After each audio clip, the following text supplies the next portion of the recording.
Oh yeah, that's loud right there, baby. I boom, boom, boom, boom, boom, boom, boom, boom, boom. Good evening. This is a surprise stream. I usually don't stream days like this. What's up, people? Tactical media in the house. Mm. Let's see if we can cook something. No more MPC. The MPC left my life. I'm gonna live without it. Right now, I'm gonna live in the electron world and uh, excited. Let's see what I'm waiting for some things to happen, especially with the tone work. I'm hoping that I can.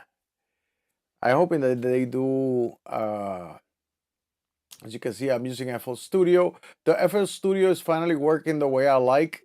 I was having technical difficulties with my ID44, and um, yeah, that's kind of crazy. Let me see if I can add one more source. What's going on, George G's? Let me see if I can create one. Uh, Let me see. I think the phone camera is not working for some reason. Yeah, it's not. The phone camera is not working. I got too many high quality cameras and it's not gonna work. Yeah, Papa, no more MPC. That's it. I'm done. I'm done with the MPC, and but I'm not done with music. As you can see, we got the analog heat over here.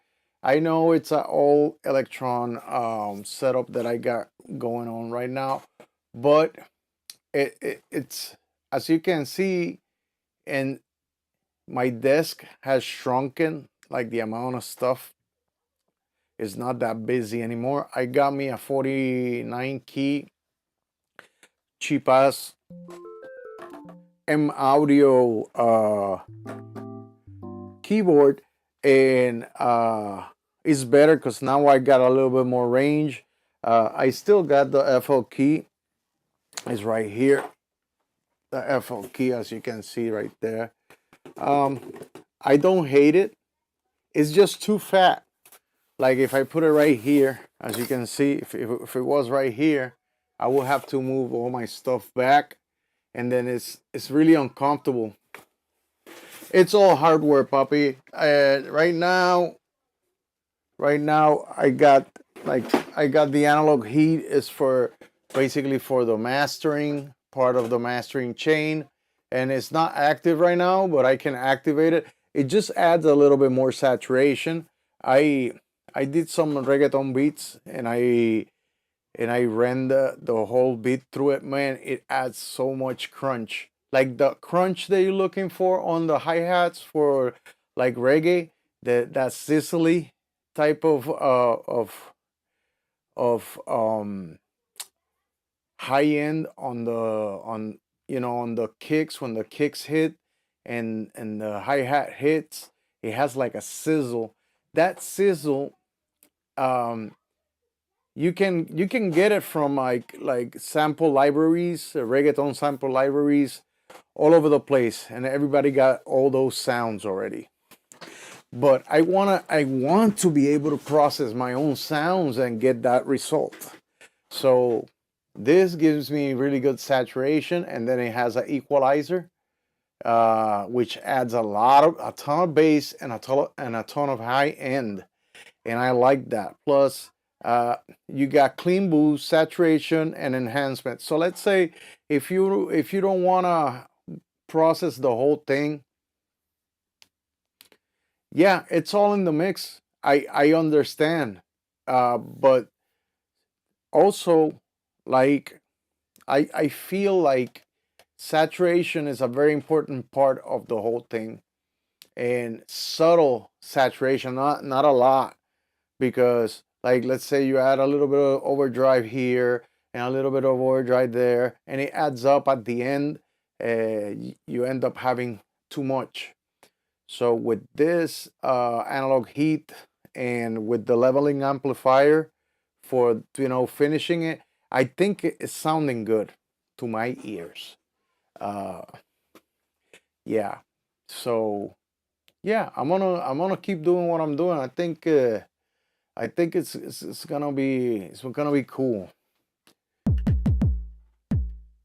So I don't know. I was gonna do some music, a little bit of music here and there, and oh, I also got another piece of gear, and it's coming very soon.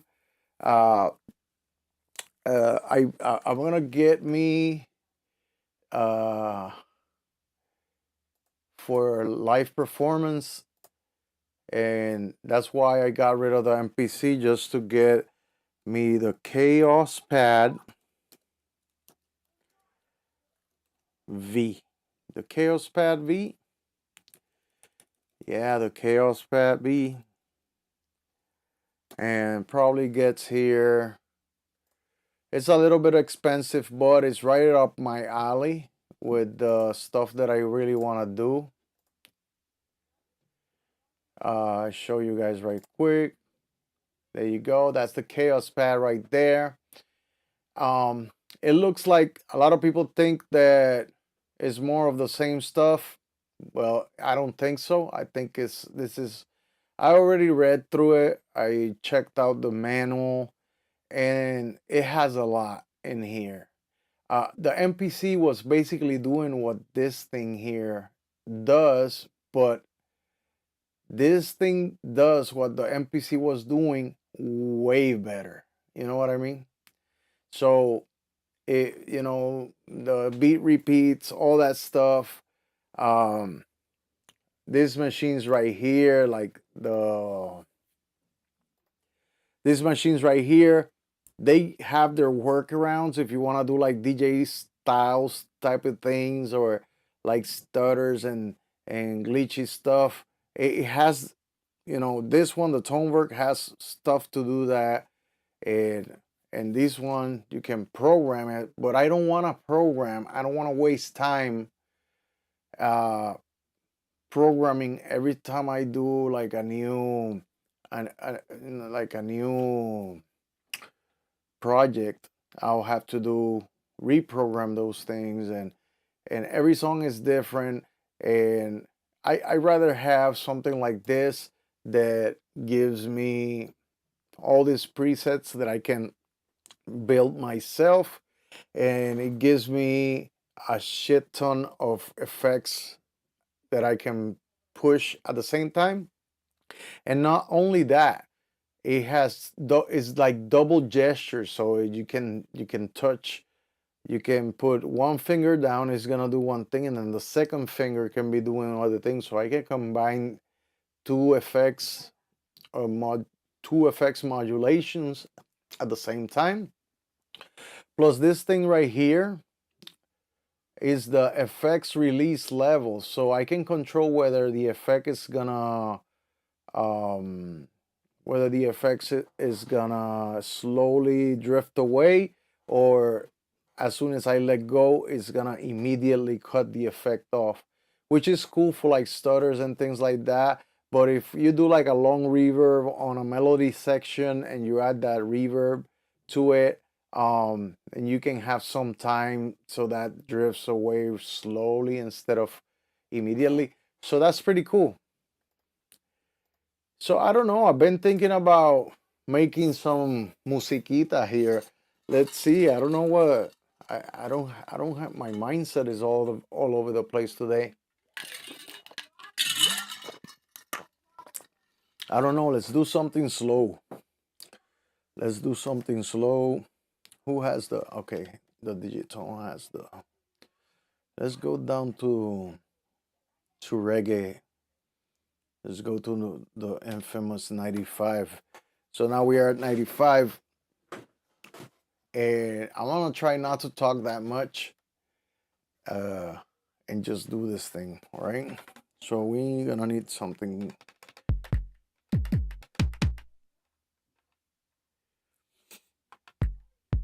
I want to use this one.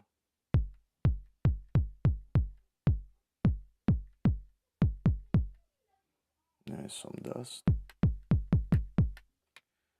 go with the amp.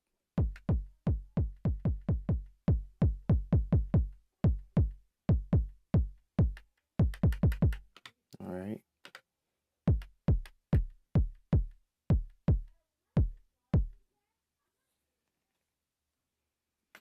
Let's see how we do. We're gonna do 4 on the floor. No, it's gonna be like not 4 on the floor. Oh my god, this thing is out of whack. Boom, boom. You know, why is this thing?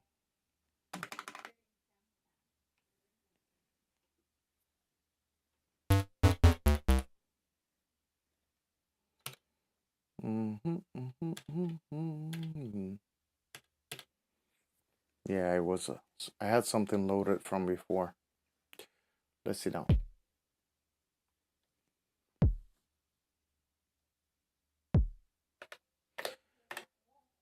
Go.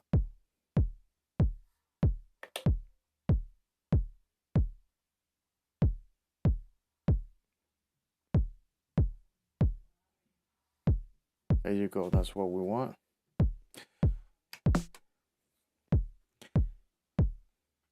Boom, boom. Let's get a FM type of.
Let's see what we do here.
Yeah, they sound pretty good, right? That's the analog rhythm.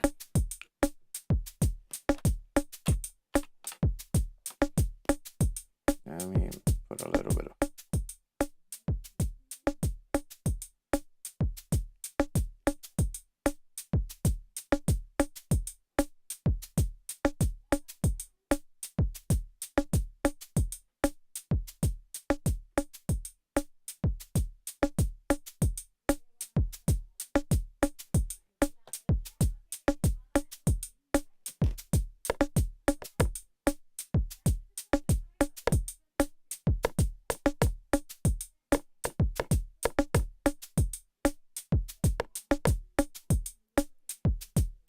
All right, let's check this out right quick.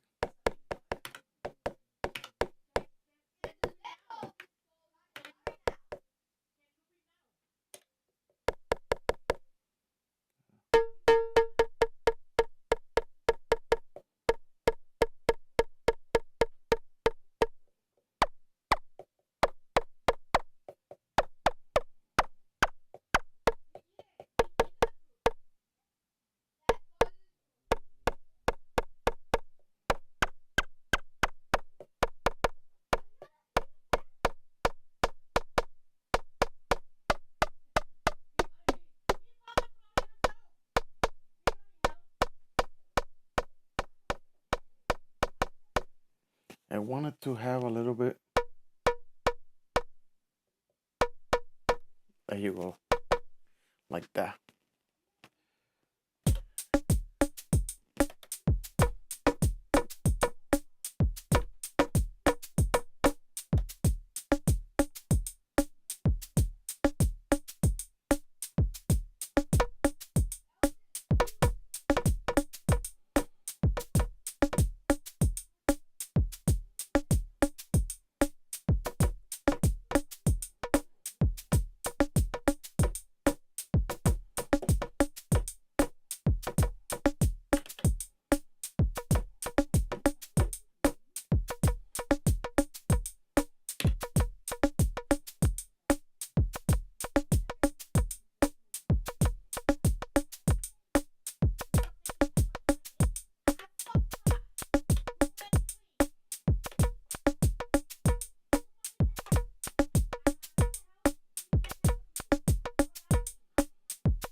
To this one.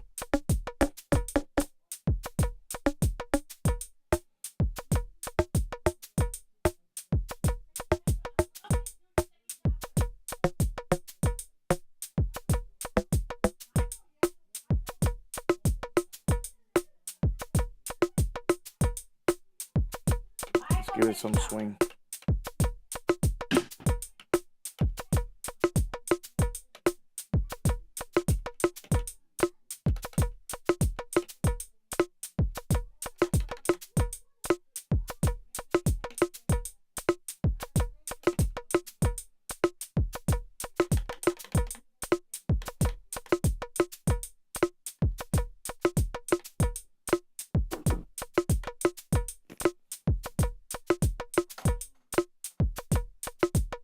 Yeah, something like that. I don't know what I'm gonna do, but you know, let's check this out.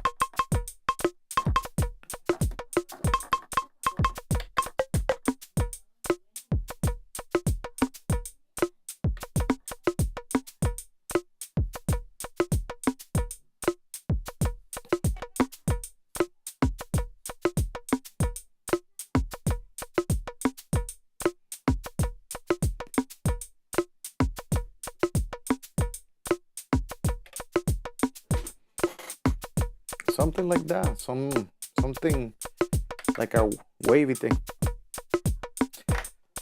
Let's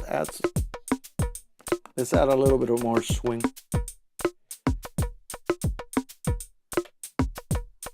A little bit of swing.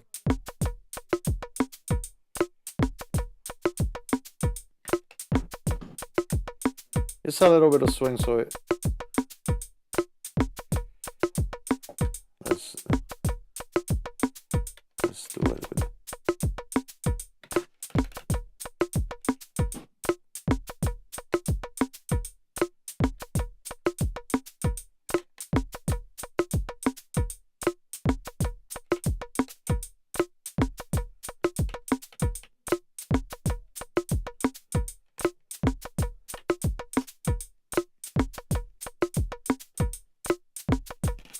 And then let's lower the volume.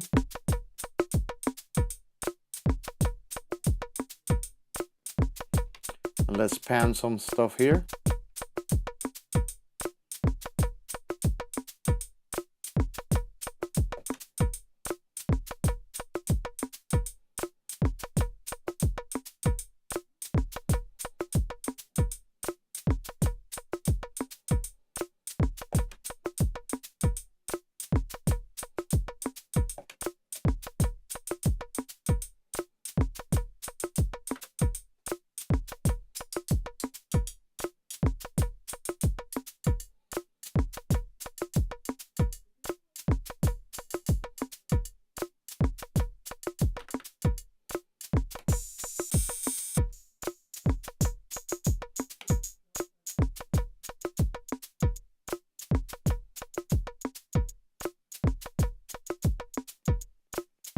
All right, and the kick needs a little bit more volume, I think.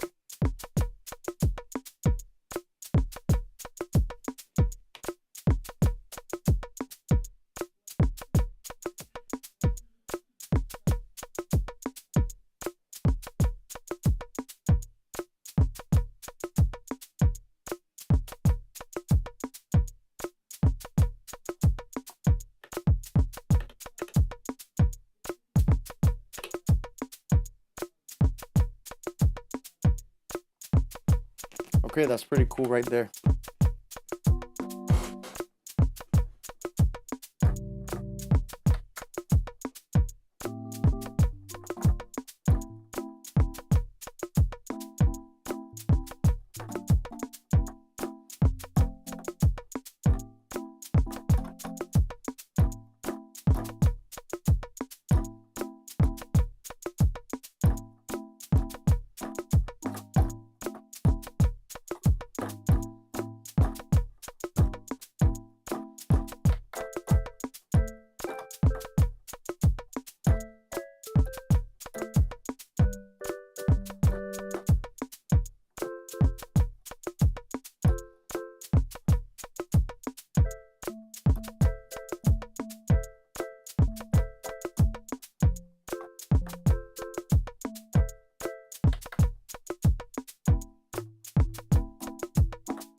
Something like that, I don't know.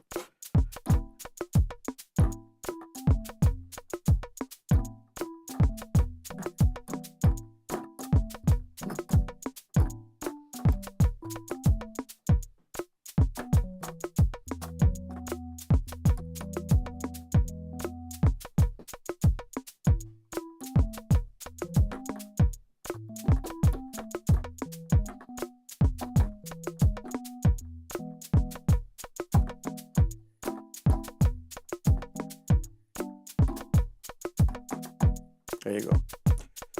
All right.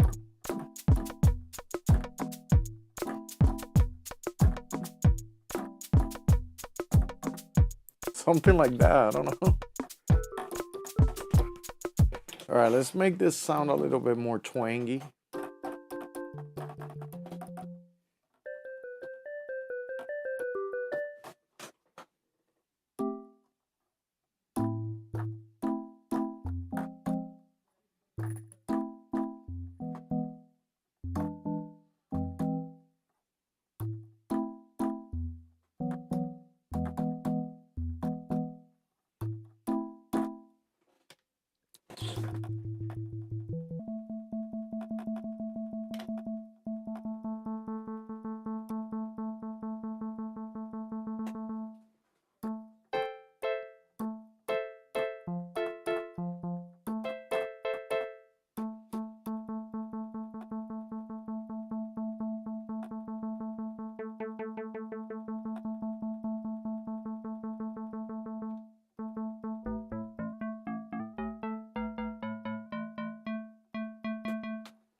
Just put some filtering, a little bit of filtering.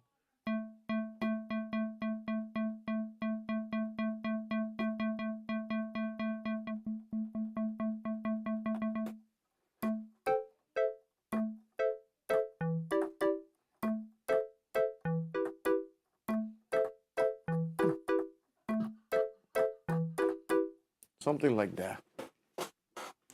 Let's play.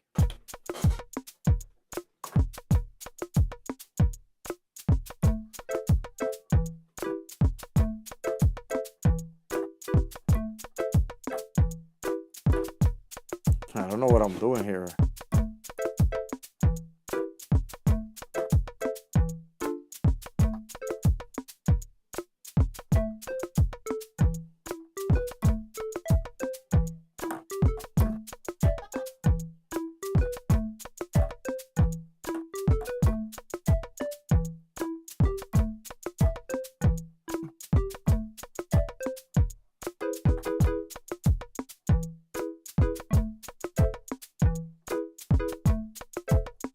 That's so cheesy.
I don't know.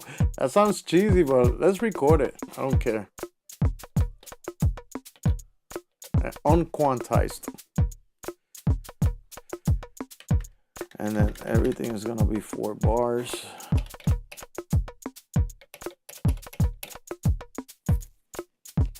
Let's do this.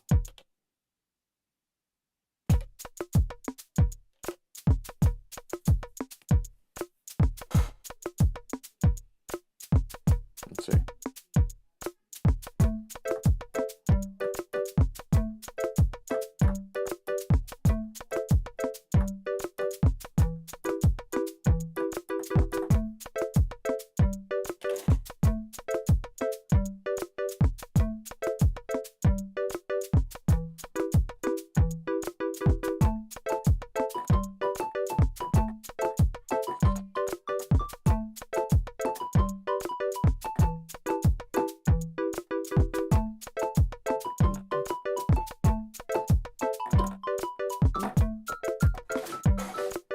Something like that.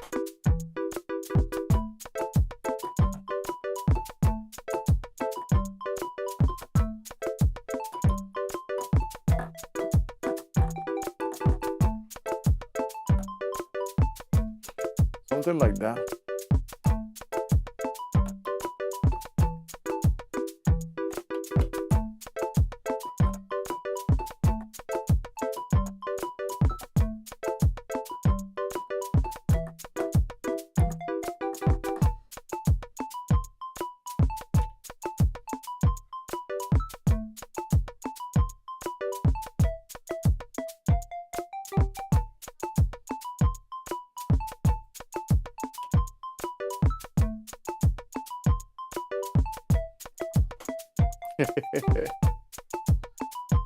I'm using too many voices here.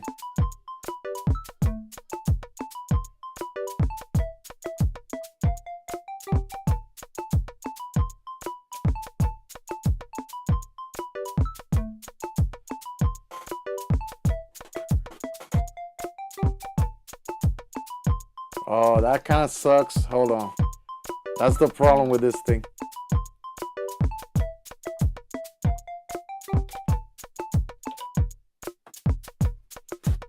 I wanna have two.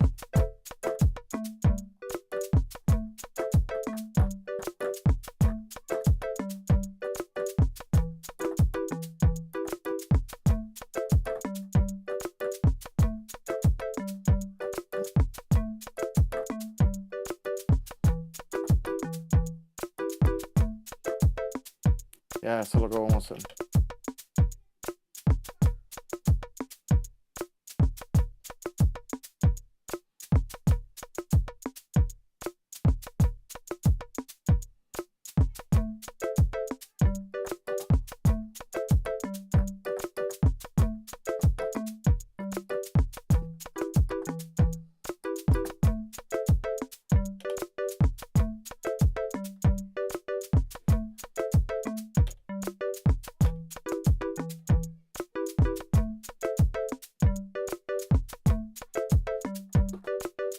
Alright, we're gonna have to use the tone work for more voices.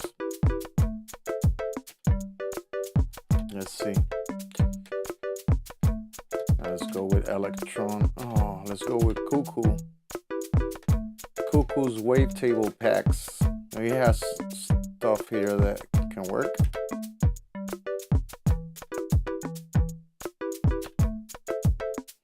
So we got basic keys.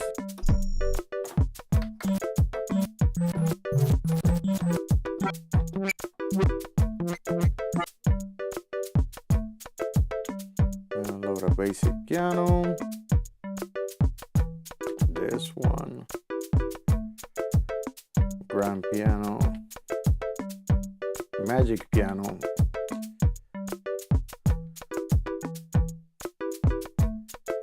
There's a violin. Some flutes. Let me see that flute. Yeah, you need some flutes. Strings.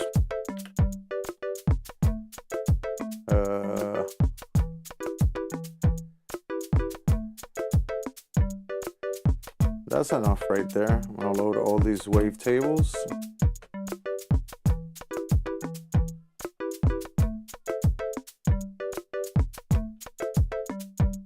What? It didn't load? Oh yeah, it did. All right. Let's check it out.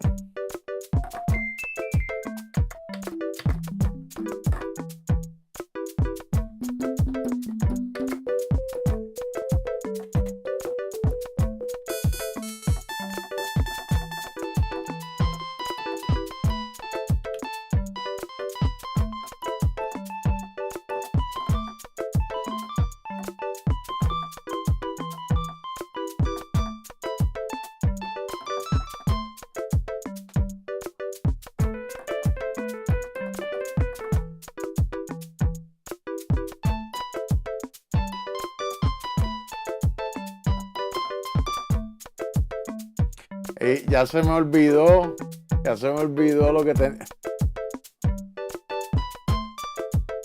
Ya se me olvidó lo que estaba haciendo.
All right, let's do this one.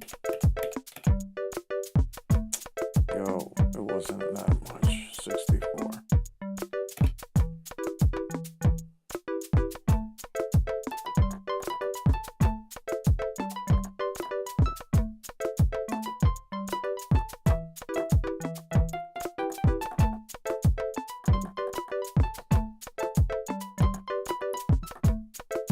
Yeah, there you go. Let's start again.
All right, let's add a second source here.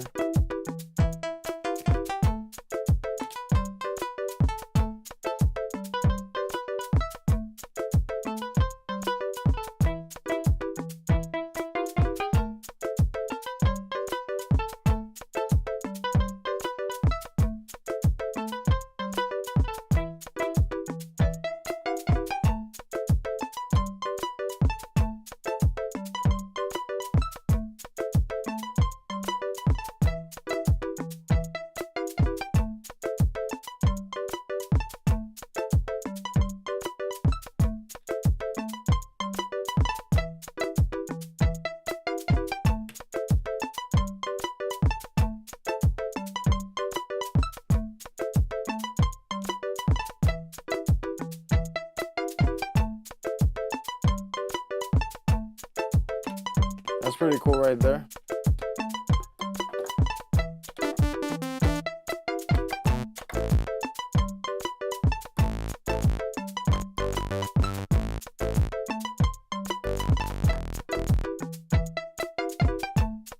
Boom, boom, boom, boom, boom, boom.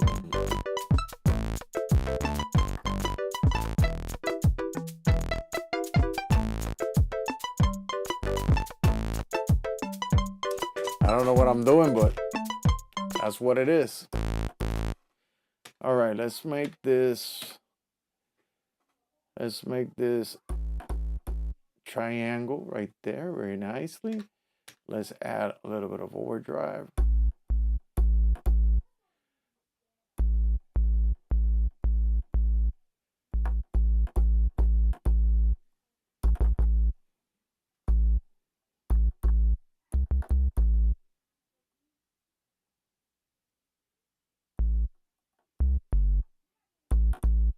Let's see, I don't know.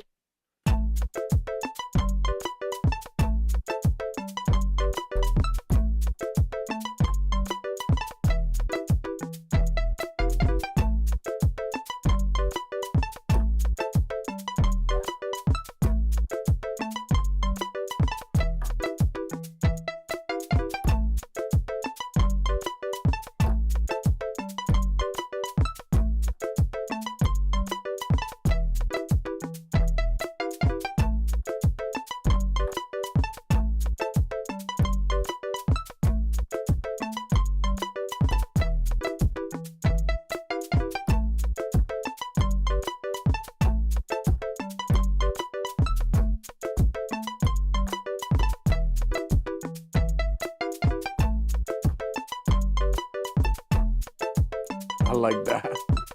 I don't know why I want to do it, but let's do this.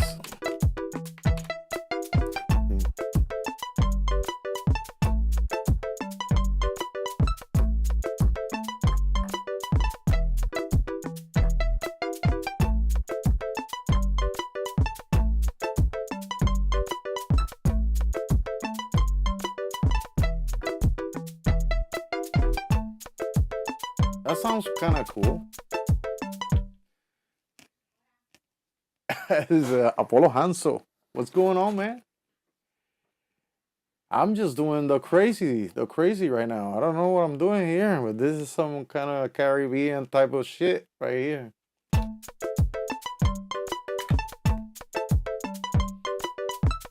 Everything on quantized. What?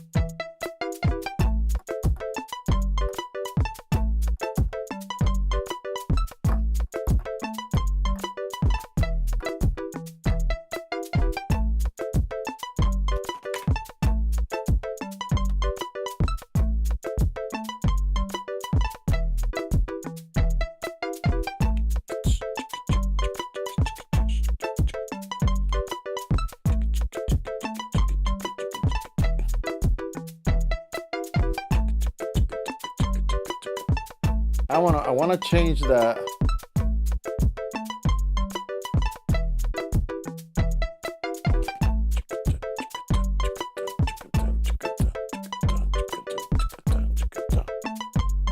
I think that shake needs to go.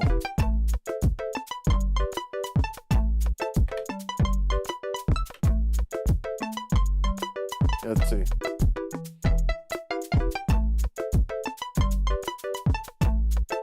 No, it doesn't work like that. Check.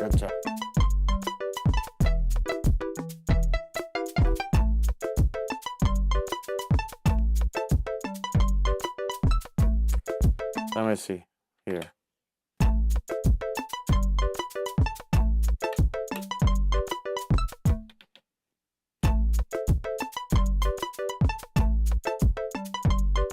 Yeah, that's the way to go.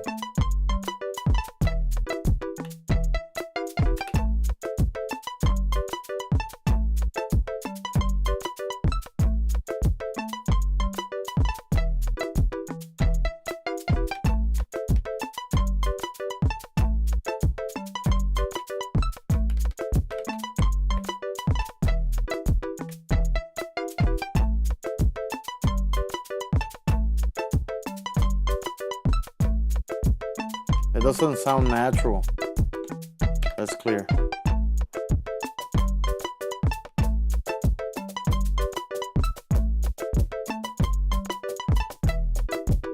On quantized. Let's do it like that.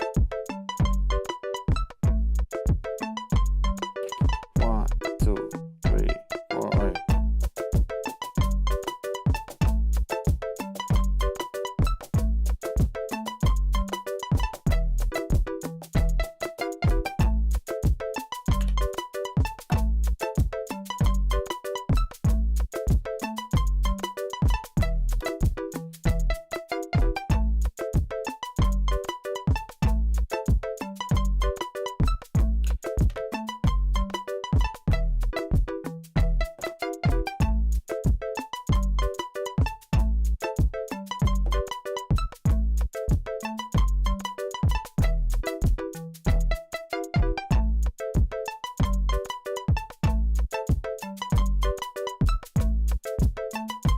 Okay, then the filter, let's.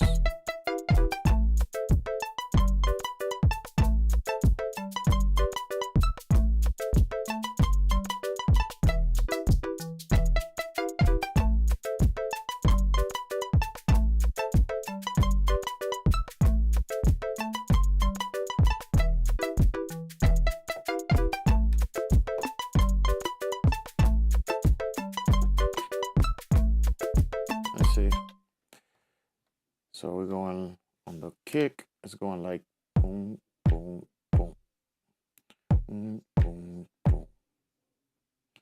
So on the second one, we should add one more kick. Let's see it now.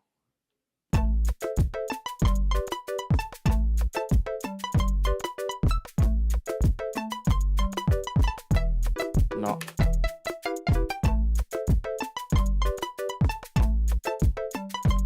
I think this sound is ruining it. This one right here.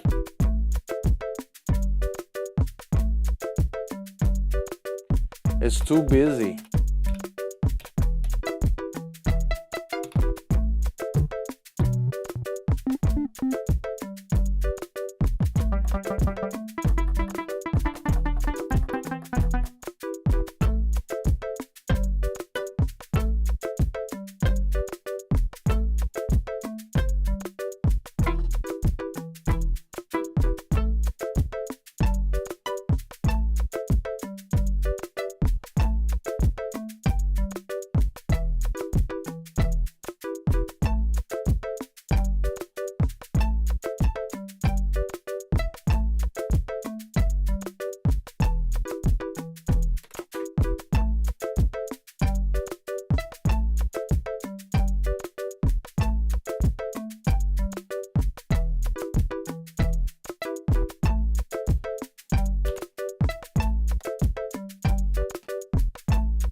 retarded.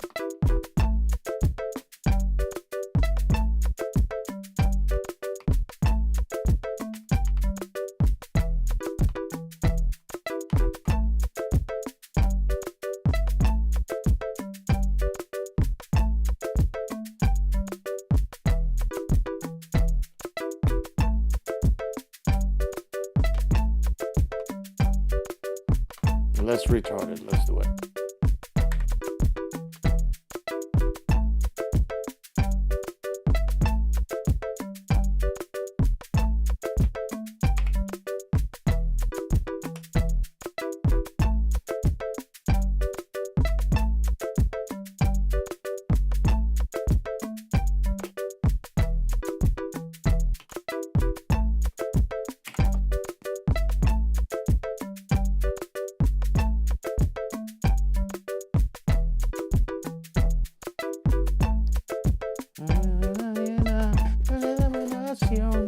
Lo que me pide un vacilón, lo que pide acción, un vacilón.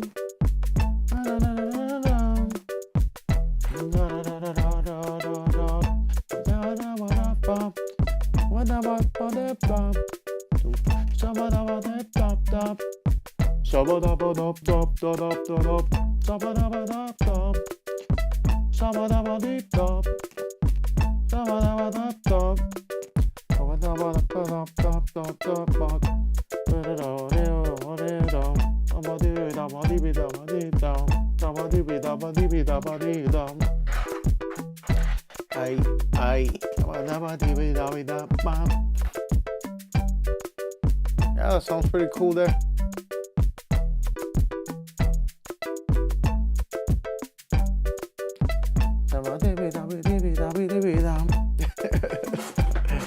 Yeah, bro, that's crazy.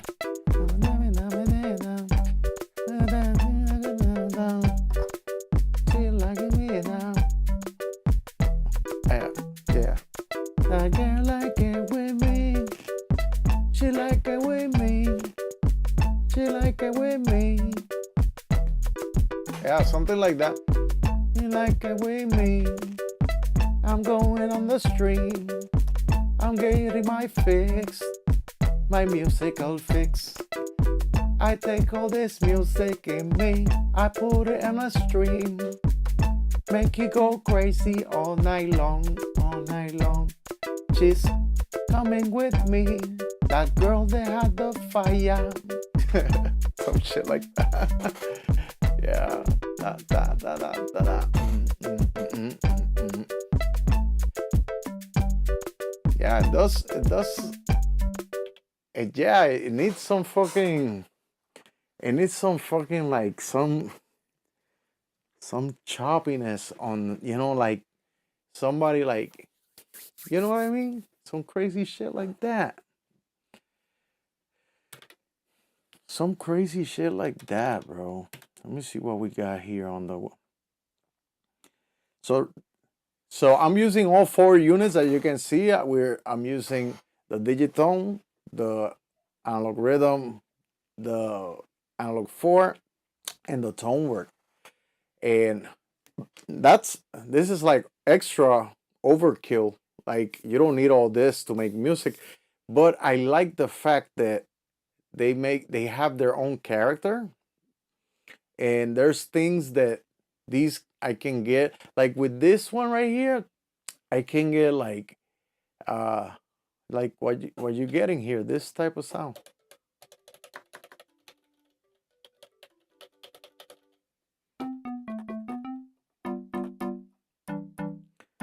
Like that plucky,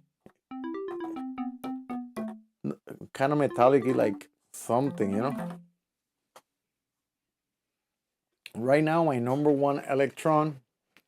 Damn, that's a tough one right now.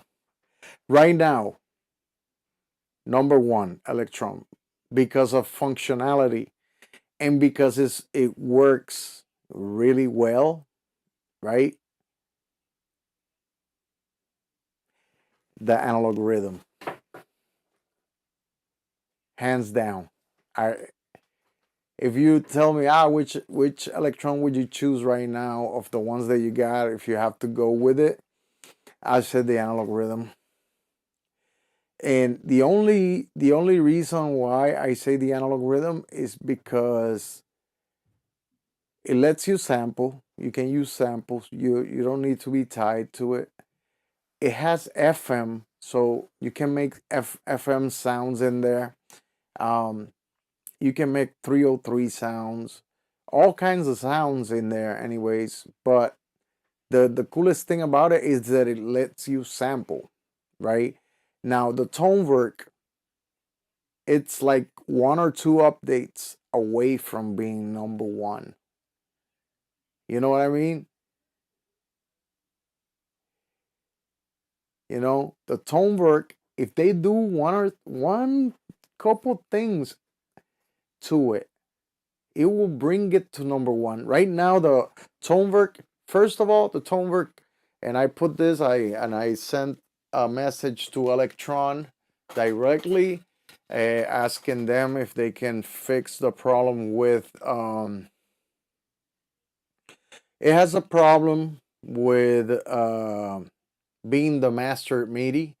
So if I want this to be the master MIDI that sends MIDI to all of these guys, right now the master MIDI at this moment is the Digitone 1. The most versatile right now is the rhythm. And for, god damn, it's hard to say because uh okay. Most versatile that can work with other stuff. Like by itself, let's say by itself. If I had to choose between the rhythm, because and something else, I would choose the tone work if it was just that only one to use.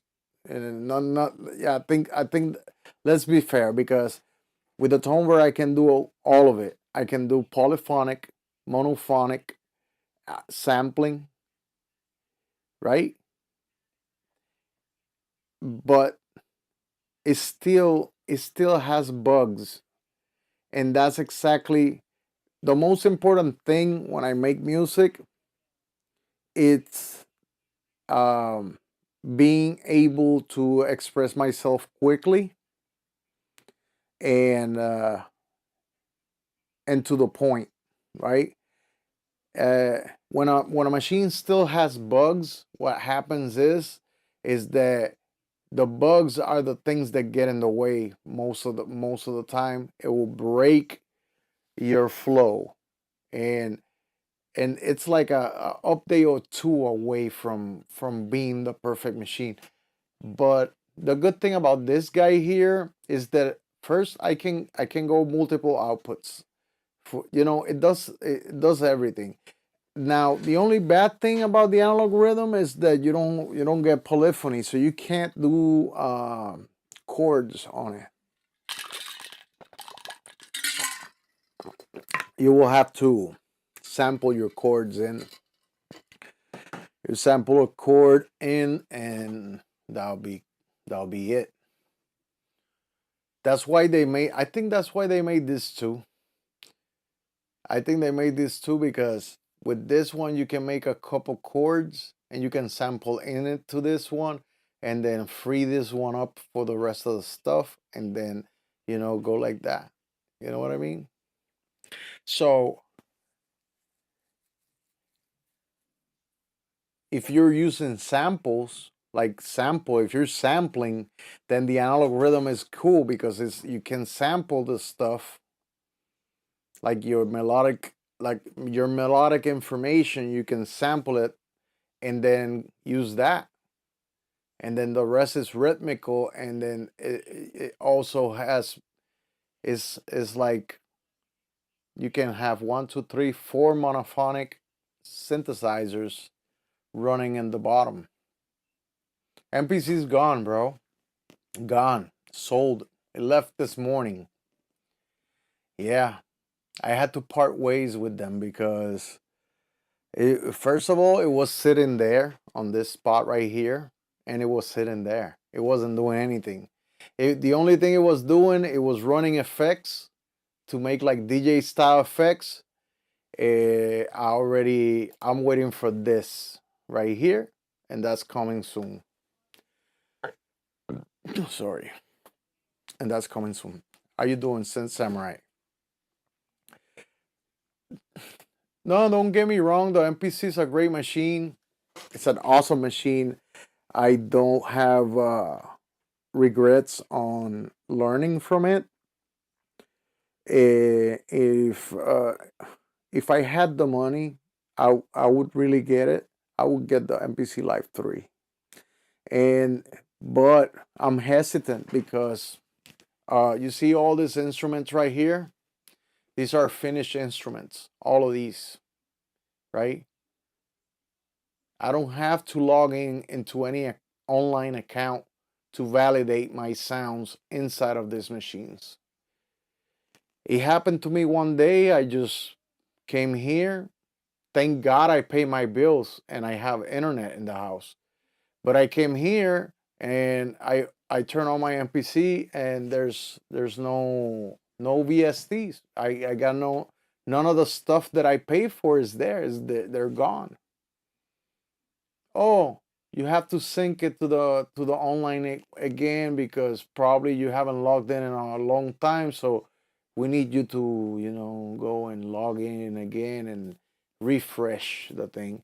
What if I had to do something live somewhere and I get to that venue and I set up everything and I'm ready to go and my project for that night, my live set uses all of those things, and then when I go in there and there's no access to internet, what am I gonna do? What would you do if that shit happens? By mistake, something happens, it unsyncs everything. What are you gonna do? You can't do shit about it. And people are not even thinking about that. People are like, oh yeah, it has all the VSTs. My computer has all the VSTs, but if I go offline on my computer, all the VSTs work. And there's no chance they gonna go offline, right? Right? Unless something happens while being online and then you lose the stuff. But most of the time, most of the VSTs are not tied to an online signal. So I think that's the point.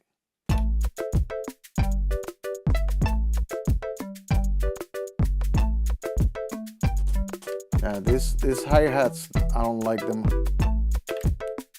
These ones are gonna go on the floor.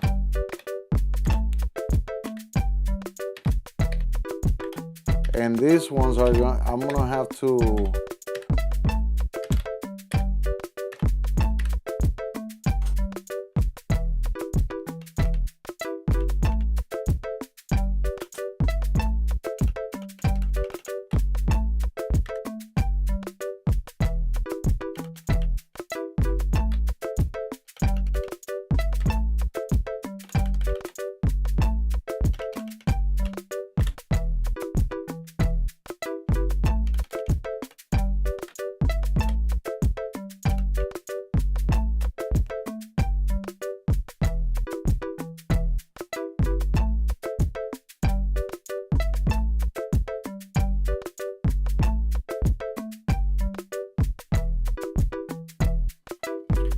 Yeah.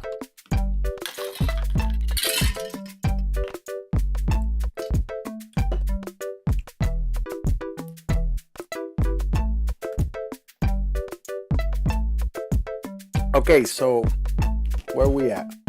So I'm gonna try to make. Let's check out some strings. Let's see how these ones sound.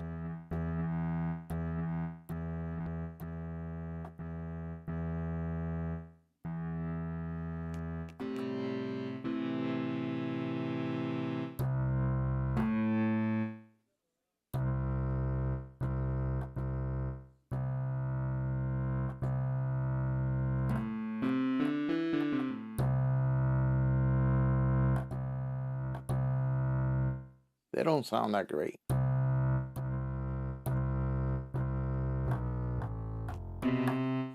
Okay, I got some string samples. I don't know why I want strings, but I have some strings here somewhere. Violin section.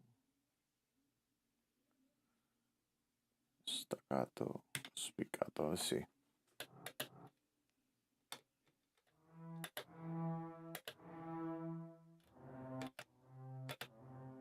No. Sustain, vibrato. No. I need staccato, but let's see. Viola section, viola. Spiccato.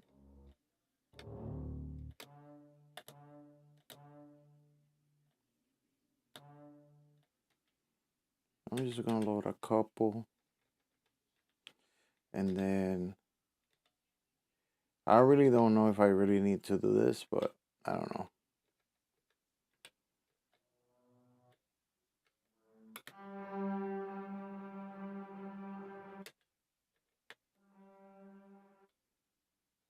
Let's see. Let's load the sample, whatever. Let's change the source to a single player.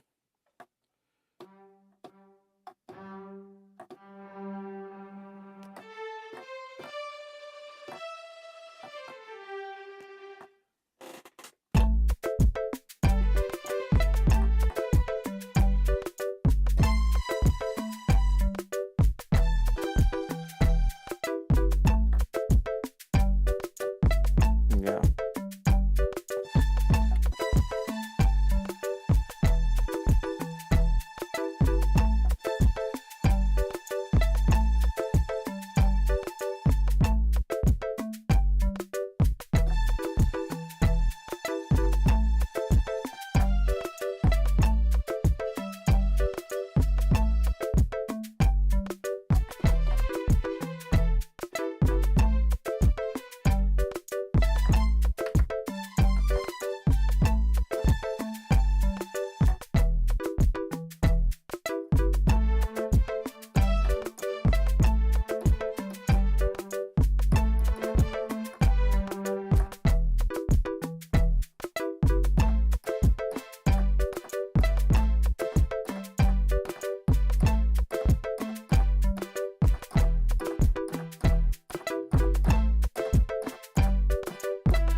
What do you think about that?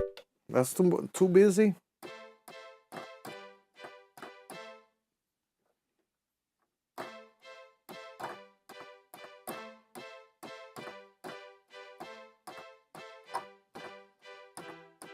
That's not the rhythm though.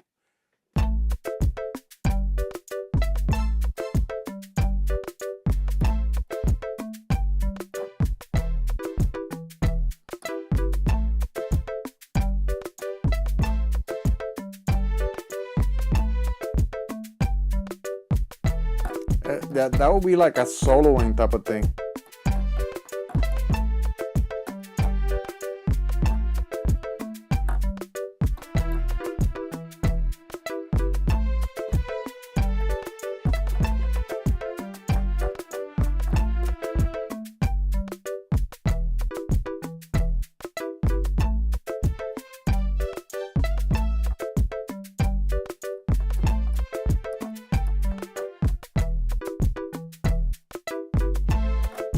I think a slow attack just to bring it in.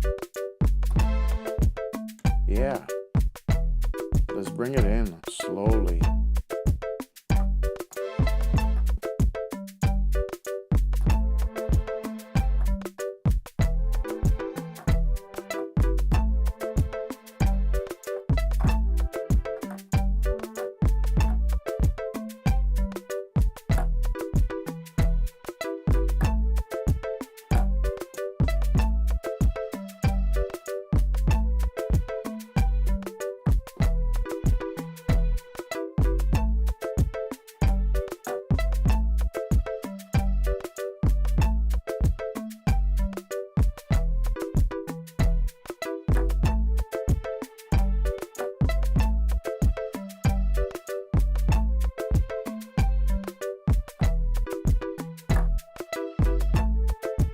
Yeah, something like that. It doesn't sound bad.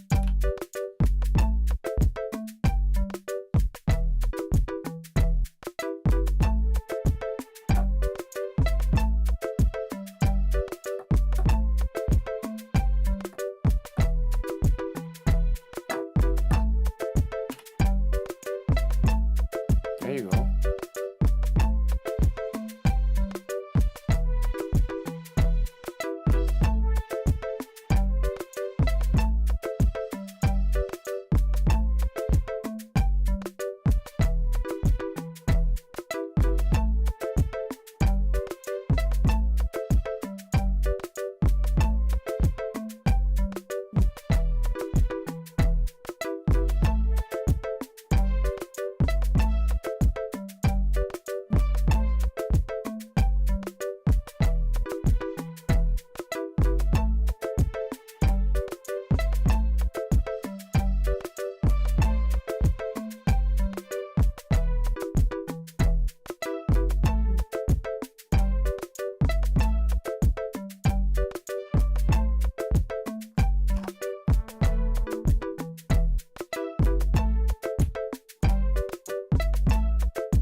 Let's mess with the, oh my God, hold on.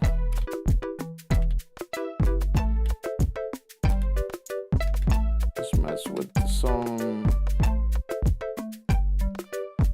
fluty. Flackety, flackety, flackety, flackety, flackety.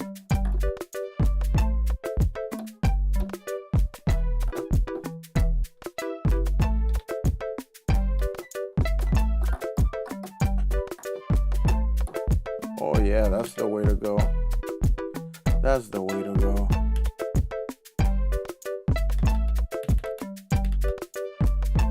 That's the way to go. Oh my God. Yes.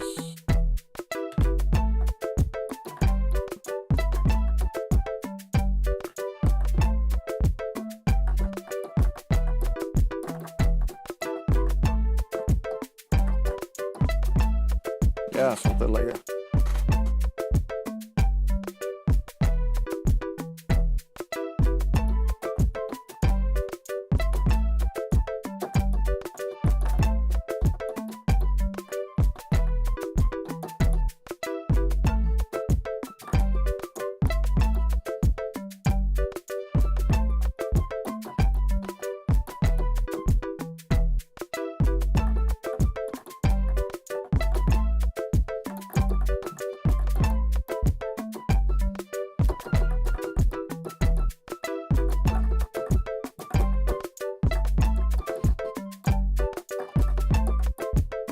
I like that.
Yeah, that sounds pretty cool right there.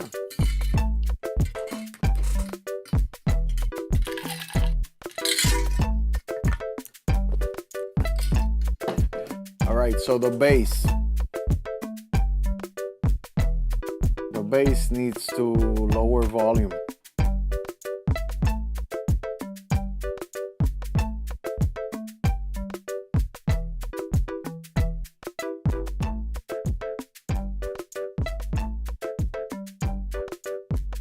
So you can raise the volume over here.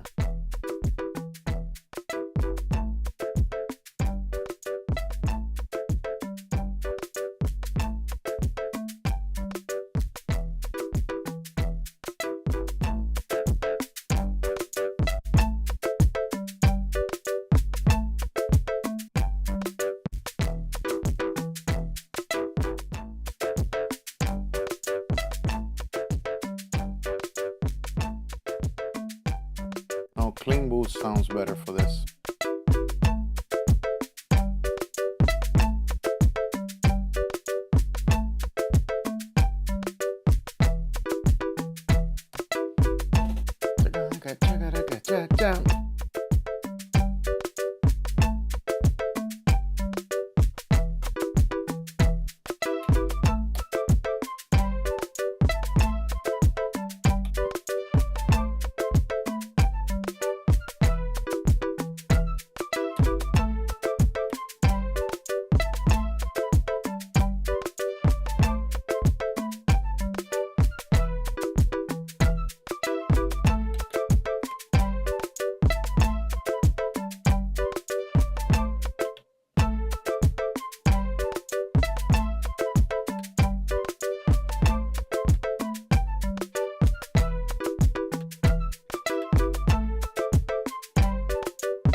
Then let's send it. We need to send this thing to a reverb.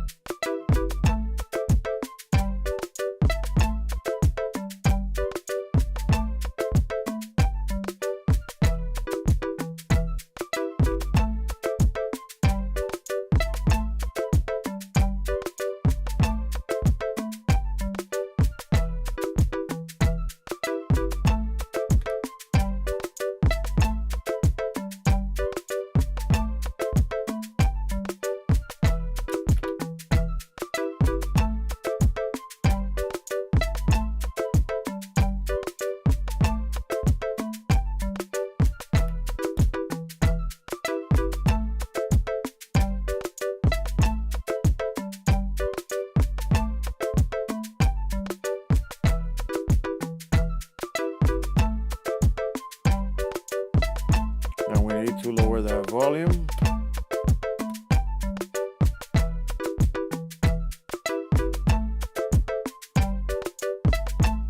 All right, also this one needs to go down a little bit.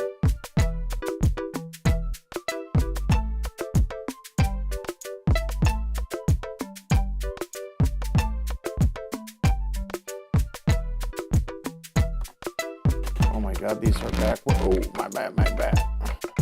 These are backwards. Oh shit.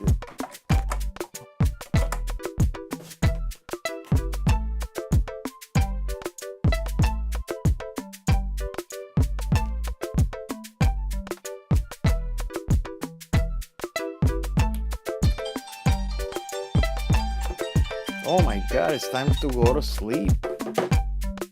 That's my alarm.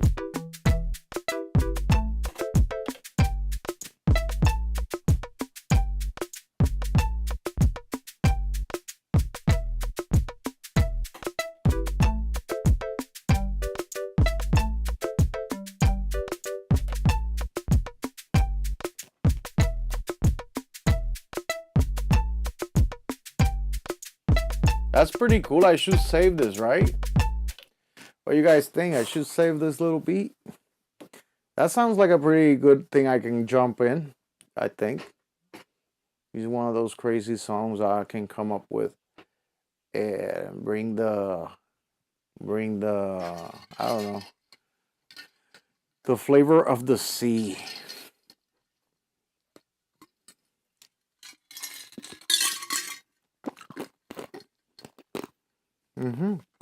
Let's save it.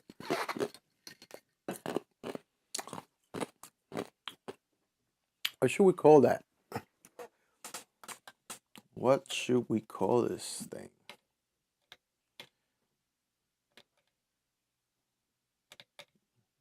Let's start on number 6.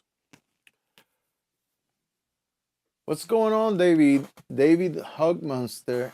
Then we got AKA Mix Master in the house. How you doing?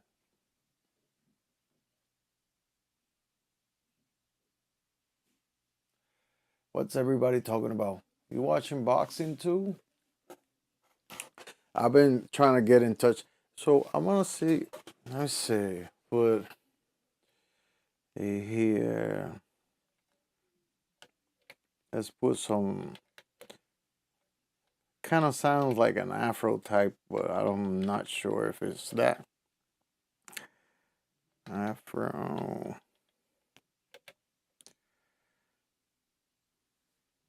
As the name is Afro Kink. For some reason, that's the name.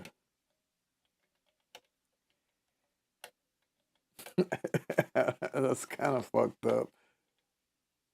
Hold on, no, I'm not gonna name it that. Oh my God. So what we name it? Yo, what the fuck? Sorry about that language.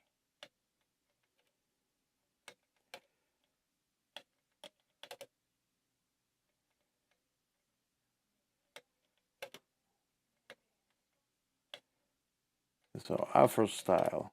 Yeah, there you go. Afro style. Afro style. Afro style 1. There we go. That's saved. Now we go here and we go project save as.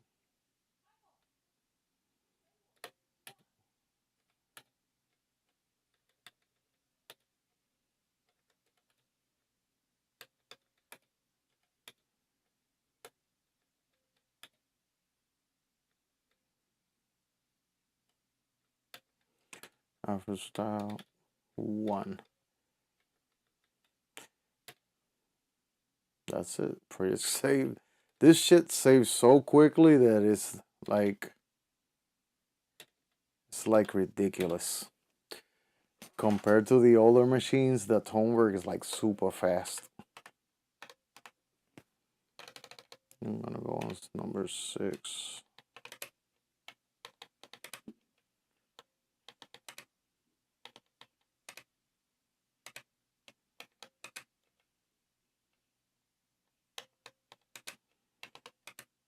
Afro style 1.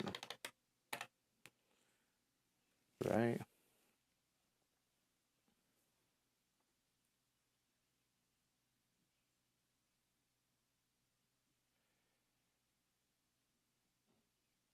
Mixmaster just came back from a motorcycle ride to live outdoor music venue. Fucking off, not making music. Yeah, cool. It's not music all the time. I think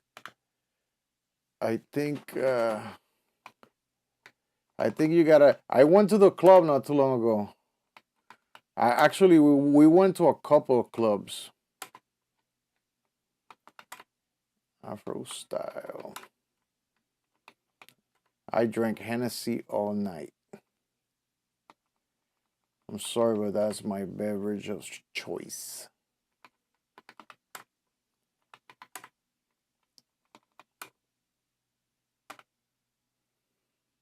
There you go. Everybody gets an Afro style. And everything's saved. And I can go back to it whenever the hell I want. You say, yeah, man, yeah, 100%. No, Mixmaster, no more MPC. I'm done with the whole thing. It's been going. It's been too long. Too many things. Um, Sound is. I can't compare the sound of an MPC to the sound of a tone work. It's just better sounding, like way better. Yeah, people say the newer ones. Yeah, but I don't want to spend. I did spend because this one is expensive, but no, I can produce faster on this. I think. I'm not a sampler guy. I do sample. I use samples, and I like to sample ridiculous stuff, like people saying weird shit, and then I'll use it in my music. But to sample other people's artwork straight up to make beats, I never did. I never did, and probably I should do it, but I don't want to. Everybody's doing that. The whole entire planet is doing that daily. Every day I hop in here online and there's somebody making boom bap with some music from the 70s, 50s, 60s, which is cool. But wouldn't it be cool if you can play, if you sit down and play those notes yourself and not get a copyright claim and be able to sell it and get some real respect out here? Uh, and they did that shit on the 90s. They did the whole sampling stuff. Now it doesn't work. It doesn't work for the producer. It doesn't work for the artist. It's not good. It brings a lot of problems. And even if you're not famous, even it brings problems for yourself. Because if you go to DistroKid and you like publish a beat or a song that has uh, a sample that is clearly taken from another piece of artwork, they gonna screw you all the way. And I'm gonna give you an example. I don't know you guys because not everybody follows reggaeton, but they made a Bad Bunny made a remix with a whole bunch of artists, and the song was called Zafaera, and they sampled Get Your Freak On from Timbaland with Missy Elliott, and they took the little they used that. You know what Missy Elliott did? She took 100% of the revenue of that song, and that song went like it blew up on the clubs. It blew up everywhere. Everybody was listening to it. They got zero from that. Zero. Just because they took that. Yeah, she screwed them. She has all the right to do that. They didn't ask permission to do that. You know what they should have done? They should have made with a synthesizer. You can make that sound, or you grab a guitar and make something that sounds kind of like it. They didn't do it. They didn't care. They did it and lost all the money to that song. Yeah. So instead of the MPC, this is what's coming right there. There you go. Can't wait to have it on me. This is gonna be great. Let me explain to you guys. Why? Because there's not enough videos. I'm gonna be making video on this thing because nobody is explaining what this is capable of compared to the older versions of it, right? Let me put some music here. All right, that sounds good right there, right on the background. All right, so this is the thing. This Chaos pad, it's not like the same Chaos pad they used to have. That's why it costs $600 and something dollars, $700. Why it costs $700? Because you can route so much stuff under the hood with this thing that is not even funny. That's one thing. Second thing, they upgraded the converters on this machine. There's no information, but I saw some videos where they speak about it. They updated all the conversion inside of this thing, and it can handle line level volume from mixers and from like things like a Tonewerk that sends plus 20 dB. It can handle that type of volume. So this is a professional equipment right here. So what happens here? You got this 4 slots down here, A, B, C, and D. What's that? These are loopers. You have 1, 2, 3, 4 layers of looping if you want, or you can use one and overdub it. Like you can keep adding to that loop while overdubbing. All right, this will capture your whole entire wherever you're doing up to 8 bars. You see 1, 2, 3, 4, 5, 6, 7, 8.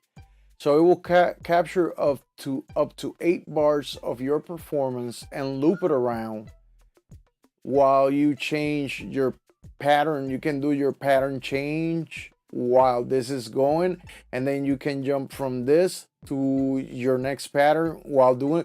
You can do like a transition effect with the copy of your performance, and then you can drop that here and jump into the new pattern, which that's exactly why people get the Octatrack.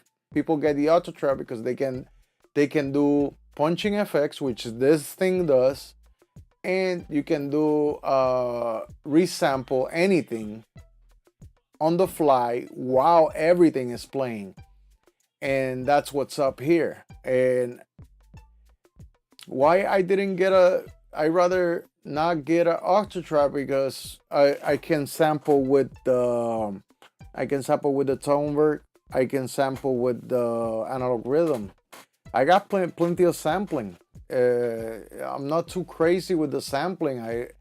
Sometimes I just my sampling is so small. This is what I'm getting, blurry. Instead of the Octatrack, I'm gonna use this. Just because this is basically what I've been doing, and you know, this is what I've been doing. And if I want to work with samples, I got the Tonewerk and the analog rhythm. I can do samples on both. Yeah, there's no time stretch on either one of those, but I'm not too worried about time stretching that much.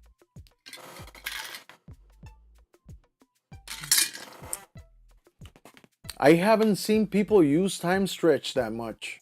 Who uses time stretch all the time?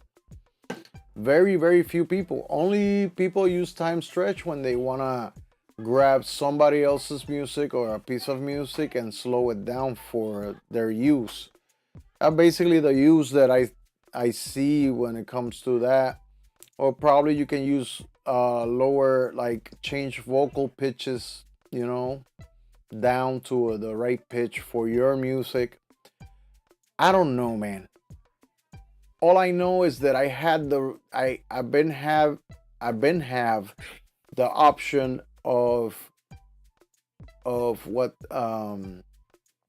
of time stretching on my devices, and I never use it.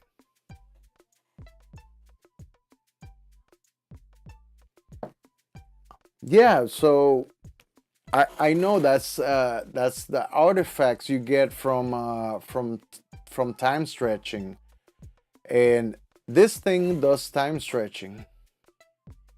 So if I wanted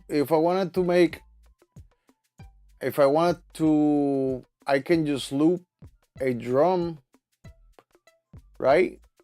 I can just can if I can do it with this thing. You know what I mean?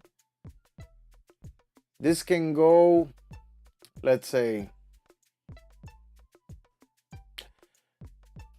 this right now. I got everything goes through the tone vert out of the Mackie mixer, and I assign like bus 1 and 2 as an output, and it goes into the tone work as an input. But instead of me doing that now with this one, I will run like everything is gonna run through, through that at the end of the chain. So there's many ways for me to resample something. If I needed to make that grainy style, I'll do it on the fly right then and there with the whole track. I can just like, do that. And then yes, and then like Mixmaster say, you can time stretch on your DAW, which is here. I can use this. I can time stretch all over the place with the FL Studio. See this thing right here? This sampler. This is the FL Studio sampler.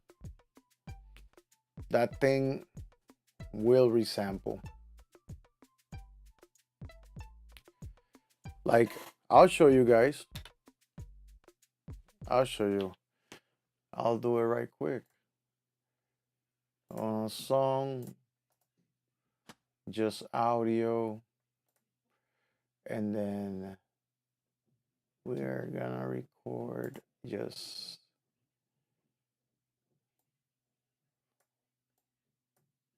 four bars.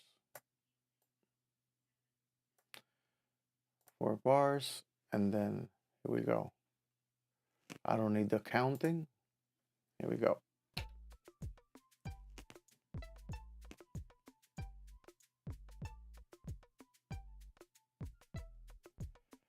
All right. So we got here. I think the first insert is my voice.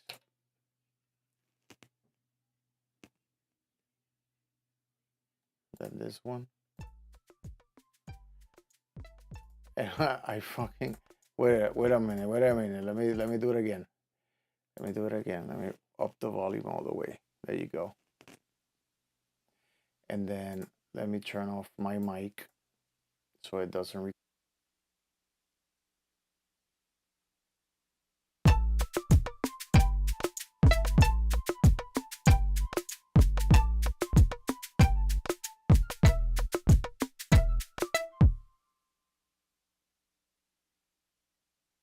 All right, I'm back. And now we have it here on a sampler. This is the sampler right here, as you can see. I don't know if you guys are following me. Can you see it? You should be able to see it. Oh, I'll talk to you about my interface right now. So you have it right here. So crazy thing about the FL Studio is you drop down here and you got all these different algorithms for time stretch. So you have resample, stretch, stretch pro, elastic, E3 generic, elastic, E3 mono, slice stretch, slice map. This is automatic. mono, speech, transient, and generic. You use Stretch Pro. And now we can change the time. Let's change it to, let's put it even slower, 70 BPM.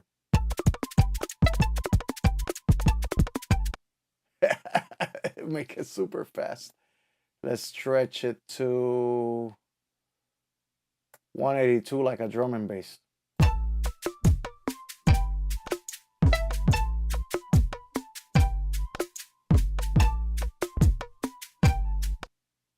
Now let's put it back to normal and then take the pitch down. We can do it up to 12 cents.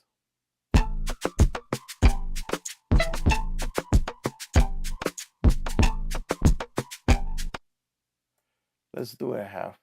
So it's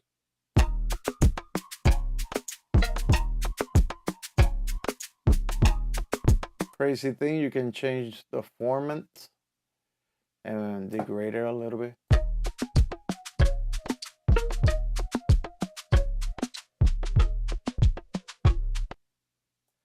It sounds pretty cool.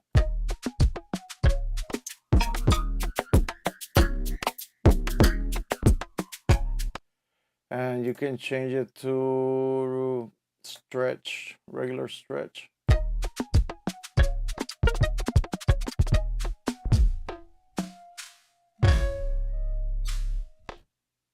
This is the sound you're talking about.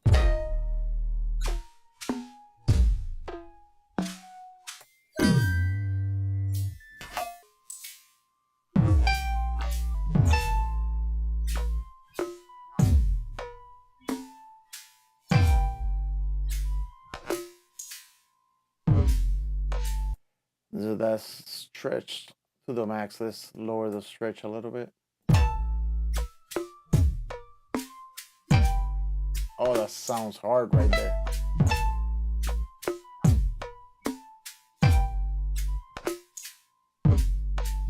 You could chop those, you could take this one and stretch it like that and then resample those drums and chop those fat ass drums right there and then use that for another different style of beat. So I can do all that shit here in the FL Studio. I can do that so quickly. It doesn't even matter. You know what I mean? When it comes to that, it doesn't even matter.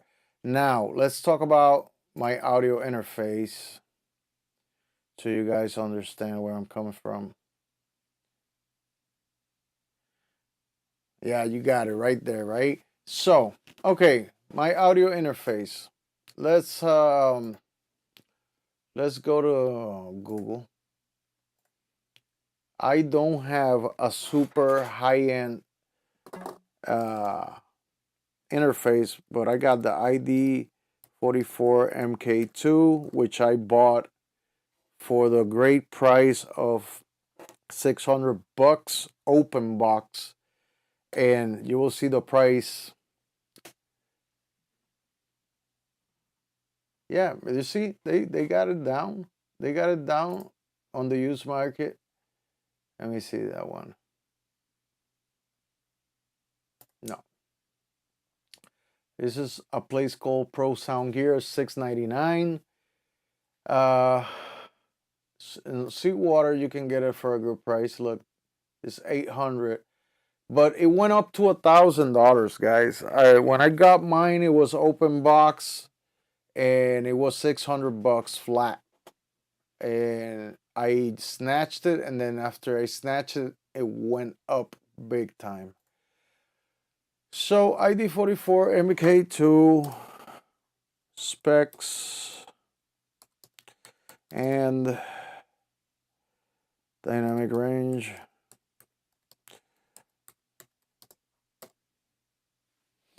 We got the information because, all right, so you got, okay, it says 20 inputs, 24 outputs. That's with the ADAT, like with the ADAT expander.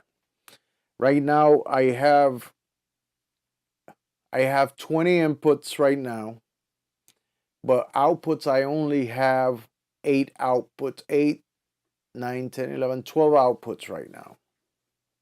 Um, this is why I got this one. This has from analog to digital. It can handle up to 120 dBs of dynamic range, which basically means is that it can take high volume in, like it can capture really high volume without clipping, like up to 120 decibels without clipping, right? After 120 it clips, and when you clip your sound into the converter, not always sounds good. You know, if you clip it subtly, you actually will add a little bit of crunch sometimes. And this one has uh Burr Brown converters. And from digital to analog, it goes up to 126 decibels. That's the output, right? This is like a semi-pro.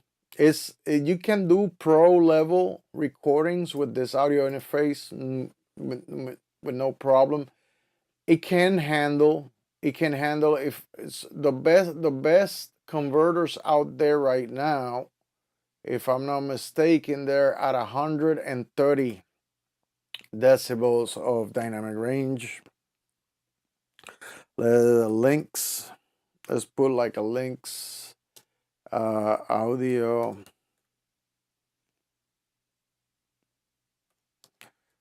converter. This is like a $3,000.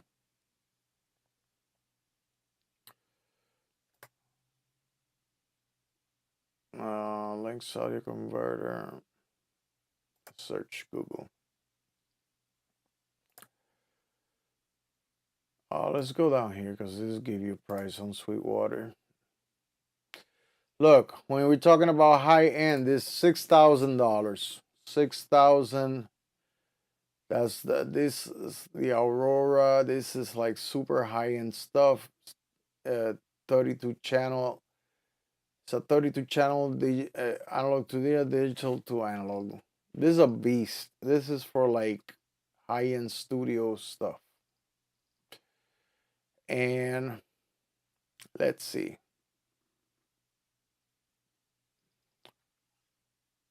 It has a lot of stuff in there. So that means that you can like run like big ass boards through it. You know what I mean? So 24-bit at 192 kilohertz. So that's like super high quality. All those channels, the 32 channels at 192 kilohertz. That's big time. For me to run 192, no, I cannot run 192 on my audio interface. Yeah, man, it costs a lot. This is high-end stuff. 32 channels, bro. It's 32 channels of 192 kilohertz. That's the highest quality grade stuff you can ever get. Um, let me see. They don't even tell you the let me see links. Let's get some more information on the, and we're gonna leave after. I'm gonna leave after this because I still got one more day of work. Guys, I hope you're liking the today's stream. I know that I'm always all over the place. Yo, dynamic range. It's gonna be wild number. Actually, it says 121 dB of dynamic range. Aurora series has 119 decibels to 120 decibels. And the Lynx E series has 117 dB to 120 dB.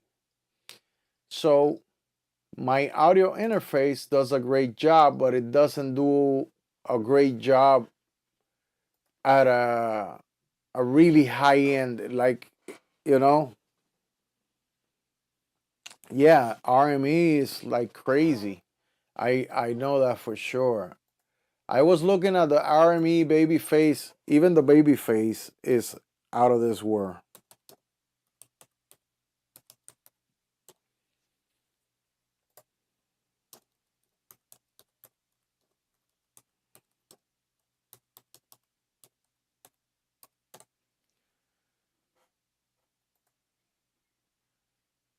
The RME baby face has up to 118 decibel, and that's a little tiny bus powered thing. You know what I mean?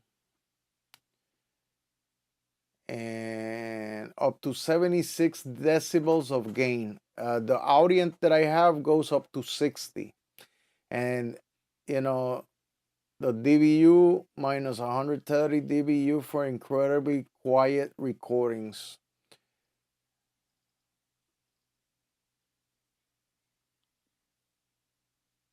And that's the baby face, right? And what's the one that you said? The Pro FS? UFX3.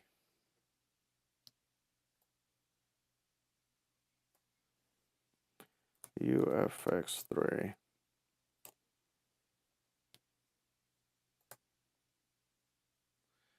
Yeah, well, that one is 108. It supports up to 188 channels, 24-bit at 192 kilohertz.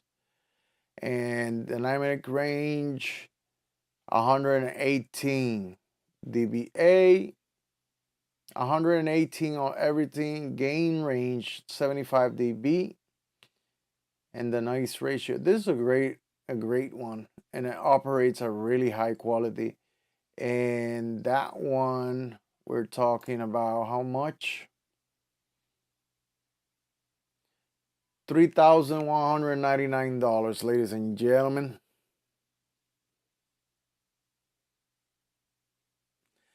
Listen, man, you don't have to go that high up there. The one that I'm talking about the one that I have right now, this Audient. If you want to really capture, like, you can do SMUX on this one, and you can get it to 96 kilohertz, right? And 96 is pretty high up there. I mean,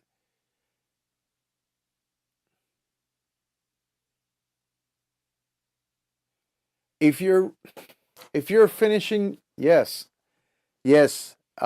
Okay, Davey Hugmonster, you need that level if you're finishing your own stuff. If you're sending your stuff to be mastered somewhere else, that person that is doing the mastering is charging you their price because they 100% have something like that UFX, something really high. That's why, you know, no, even if you're doing lo-fi, the you know, when it comes to mastering, after you send the production there, they're gonna run it through outboard gear, and to be able to capture the minuscule differences in that outboard gear, that depth of sound that outboard gear gives your music, you you need a really high resolution, the highest you can get, to capture all of that information. I don't know if you can hear the difference above 96 kilohertz, but what I'm saying is that you pay the price for that extra 5%. Basically, that's all it is. Extra 5%. You want to be louder than everybody. You want to be clearer than everybody. You want to, you want to have, like, okay, so in the 90s, the quality, okay, the early 2000s, all those musics in the early 2000s, they're the quality around here, like around here, audience style stuff. I think so, if I'm not mistaken. Let's ask the internet. So, so what was the standard? So, what was the standard of audio conversion in the 2000s? Just to have a compare in the 2000s. So we have like a 20 years ago when the music sounded hard as fuck, right? So there you go. So this is what I'm working with. Right now I'm working, everybody was doing 16-bit to 24-bit depth at 44.1 or 48 kilohertz, right? That's what I'm saying. So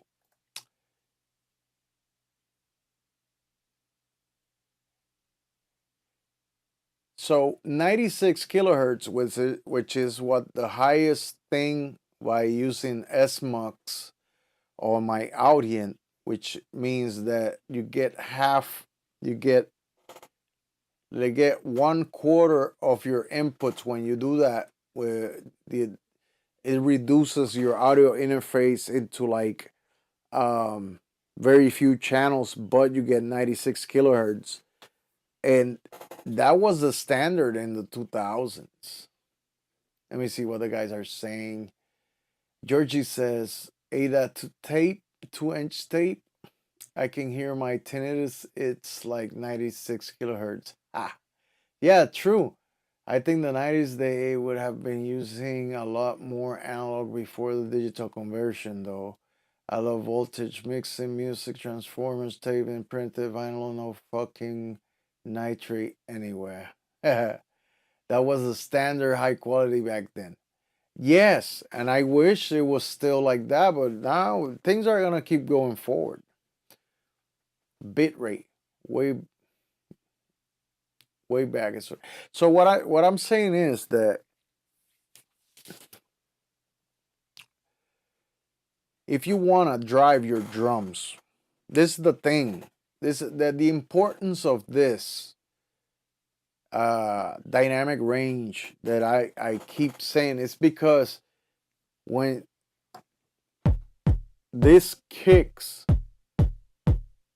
if you don't have a high ceiling, those kicks are gonna cut. They're gonna get assassinated on the top end. You know, on let me show you here on the FL Studio. Let's do. All right, I got here. Let's put up the fix to 127. That's at 12, right? So let's say I want my kick to sound the loudest it can get. We're gonna go up. We're gonna go up. You hear that? Let me turn off. And I got overdrive on. So now I'm gonna go here. I wanna turn the volume up. You hear that distortion?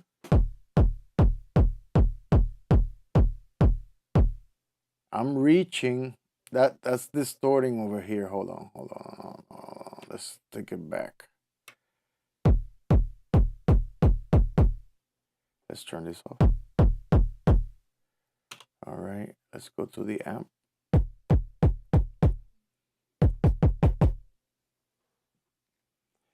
All right, and then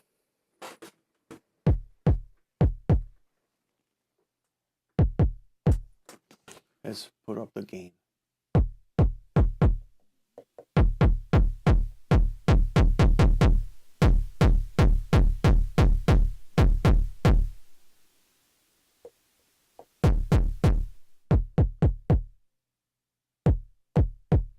So you heard that distortion? That's my converters are clipping. Here they're not clipping right now. Right? They're not clipping. But if I go up, now they're clipping. So you can only get 120 decibels in. So imagine if if you want your stuff to stand out, you want to be able to have that high ceiling. So when you do your mixing, you can get the highest. I'm not an expert. I'm not a fucking engineer. I'm just saying that from what I know, from what I know, um, yeah, from what I know, ever since I added a higher ceiling to my audio interface, my drums sound better. They get capture, you know, they get captured way better. I don't know how to explain it because I'm not a scientist, but I feel like when I do the mixing, even if I have everything more dynamic, like the kicks, like when you're mixing, you're working with dynamics, and you have certain sounds that cut through the mix because they're on a different space in the spectrum of the sound, or that they're at a higher frequency, so they need less power to get up there. But then the bass eats up a lot of power because it needs more power to sound louder. So um, this space that you're getting, this 120 decibels, it means that you can drive your kicks louder into your recording. That way you don't have to, like, you can lower the volume after. Um, but you want to do the best capture that you can get. I think that's, you know well, the compressor, what a compressor does is just basically control the volume. You're telling the volume to tame itself. It's like you have the attack, then you have the release. And the release means that if the release is short, that means the volume goes back to the original or closer to the original faster. Like, it depends on how much threshold you add to it. So if, and also the multiplier, like one of two, one of four of I forget the whole thing. Yeah, loud doesn't mean cleaner at all, but what I'm saying is that when you have the space, you get better captures. Like, when you're you you don't wanna um do it digitally. Like, you wanna capture, yeah, you know what I mean? Okay, so you can normalize. I can normalize here. You see how? Let me show you. Um, yeah, right there. So you see, I can normalize it, and it's normalized, and it will push it, but it's gonna push everything else. Like, I don't know if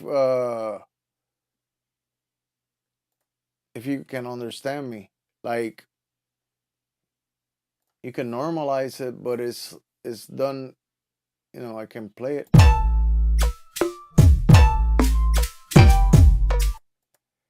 Let me put this non example. So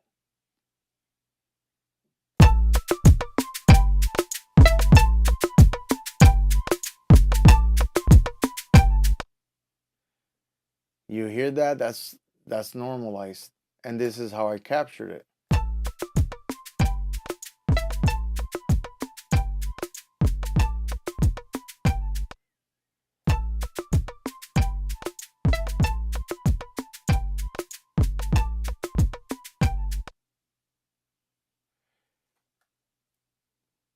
You know, the better the audio interface, the less also the noise floor when you're capturing, because I'm not working inside. I'm capturing my my machines into the whole thing.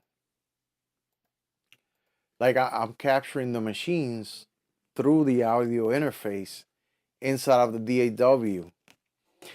And when you capture all that, you want to do your, let's say in my case, I like to do my mixing in here.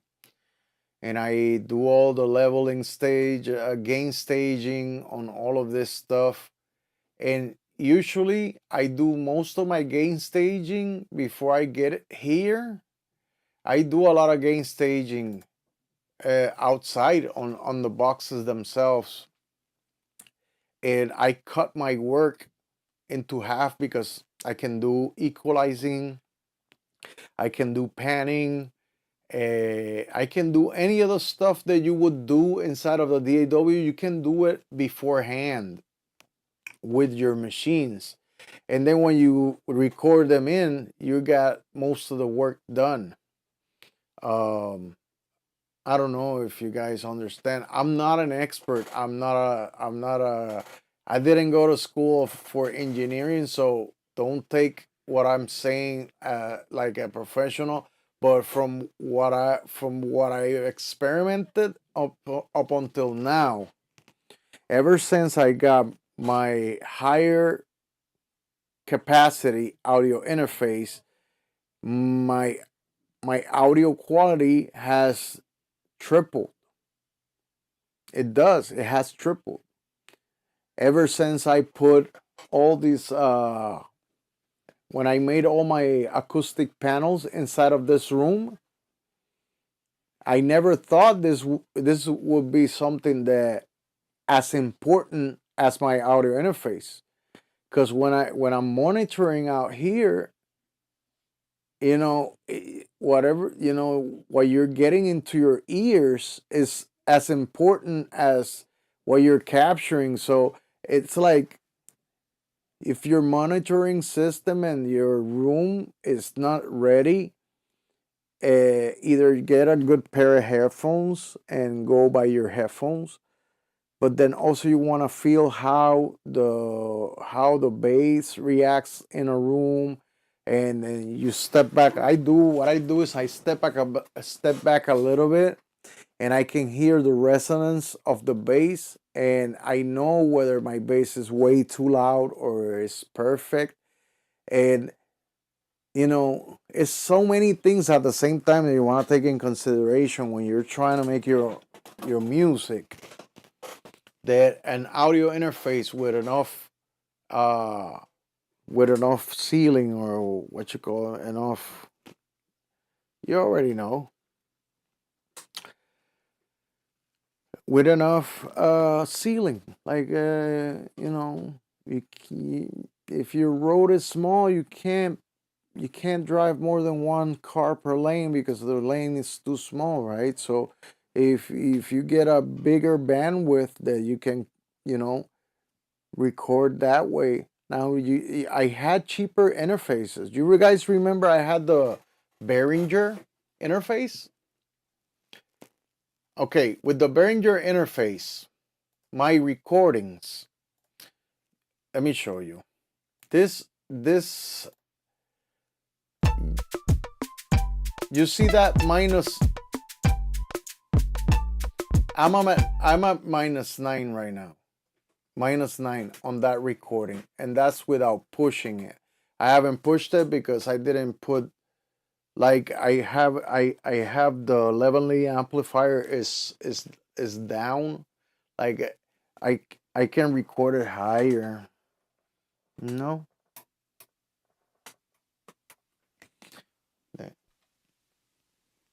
But you can, when you record higher, I don't know if you can notice the noise floor. Can you hear it? And now I'm gonna turn it off.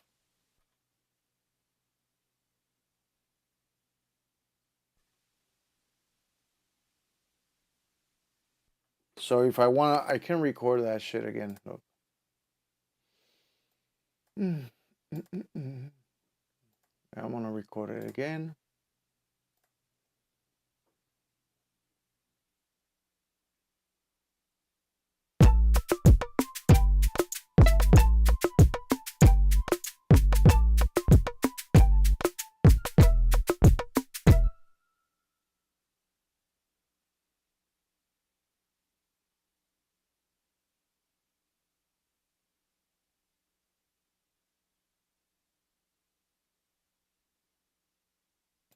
Okay, so this one is the new recording.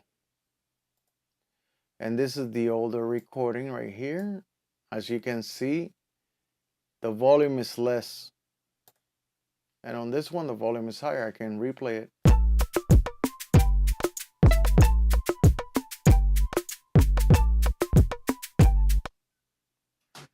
But you see, the more you push it, the louder it gets. And that's when you start hitting the limit of your audio interface. You don't want to get captures that are distorted. If your goal is to have a clean capture, then you cannot push it super high. So you can just record it at a lower level where everything sounds really clean and nice. And then you can go here and either normalize it here, right? Or you can, let's say I send this to this track right here, track 3, and you can get, let me see, controller. Let me see if I can.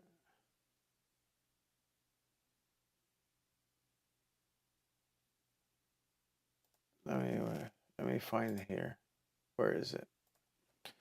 Some gain.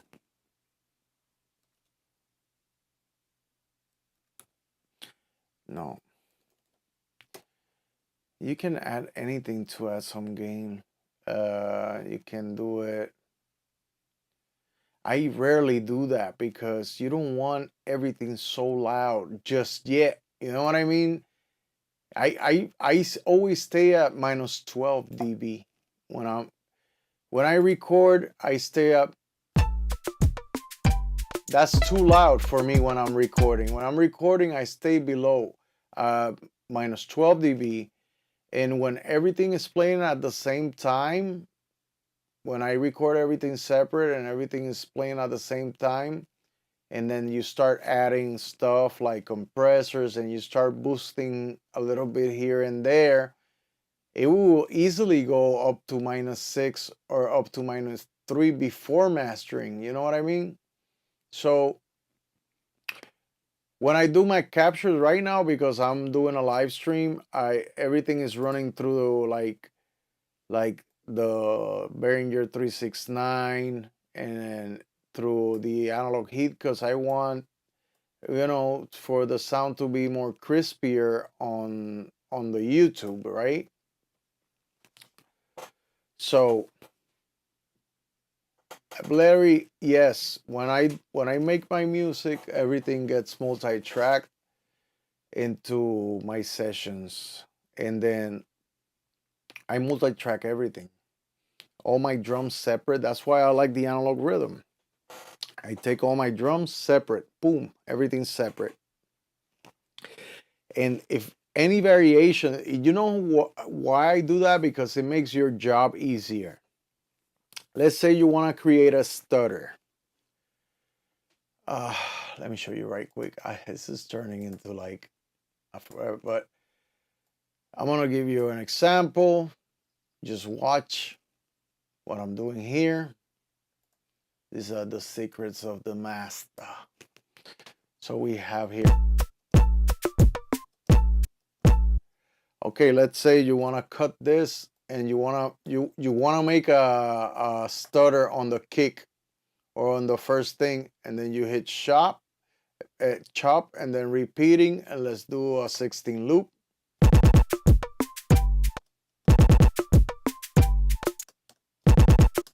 You see, I just did a stutter.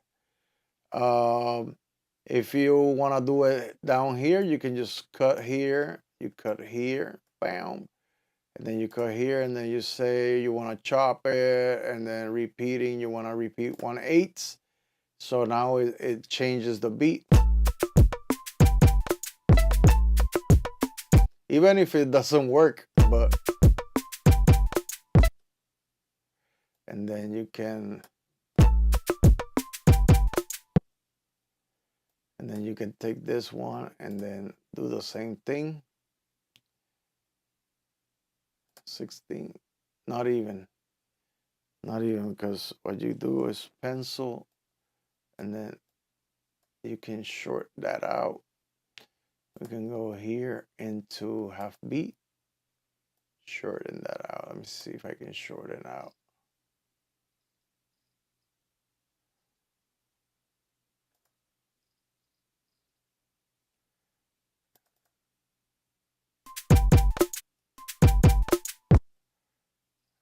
All right, I can go here. I'm gonna put it six step. Okay, there you go.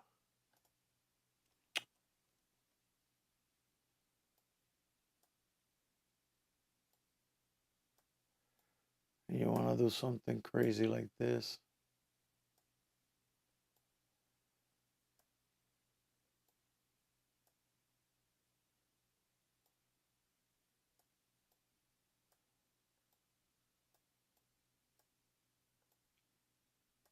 And then you want to do more stuff like that.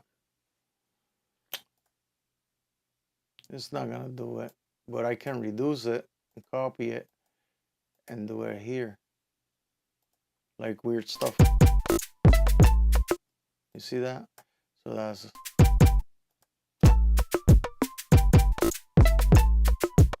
So you see how I added some variation to that so quickly?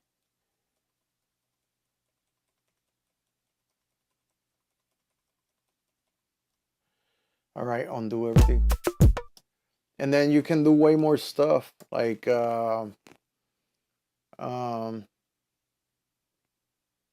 can pitch correct the sample, time rapid. I don't even remember what the fuck I was talking about. So anyways, imagine you have all your drums here separate, and you feel like your beat is a little bit too monotonous, and you don't want to go back into your session on your machines, and you say, well, when you multi-track, you can make decisions on the fly and you can fix those things. Like, I forgot to do a reverse. You can cut this one right here and then go here. You make it into a unique sample.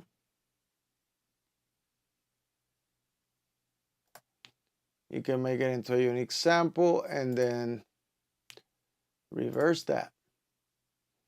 And then when you play, you see? So that happened so fast. So on top of the fact that we already made the beat and whatnot, if any decision making you want to do, when you multi-track, you have the flexibility of changing everything. You can change everything. You can change, you don't like the snare, you take that snare recording off and you go to here to your files, and then you go here and then you go here, not that 2021 one shots, and you don't like the kick, and you have 100,000 kicks like I do.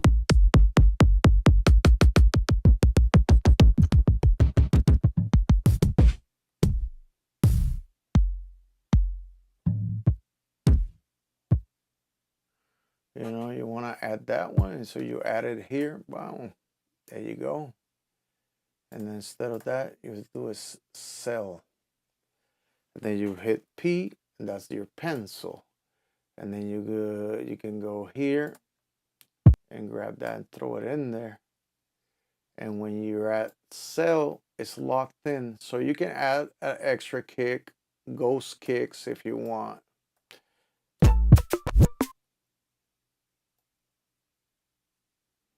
And then you can copy that.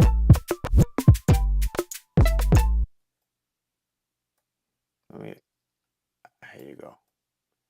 So this is just me working on it. I mean, I don't need to do all this, but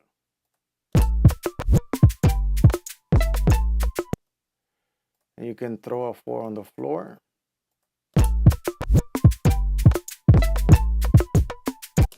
But then I see, I gotta be at 90 what? 90, 94? That's where we at. 95. You gotta be at 95 and everything lines up real nice.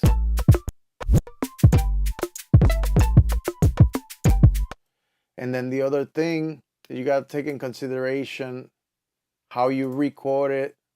If you see I recorded at a different BPM, so it's never gonna line up the right way. And then you also have to take in consideration your latency. Your latency, you have to take it into consideration. And my latency right now, we're working at 6 milliseconds. So if you wanna make sure that everything runs real nice, you're gonna go here and then you're gonna set milliseconds and you're gonna put 6 milliseconds. That way it compensates. And when you go here to record right now,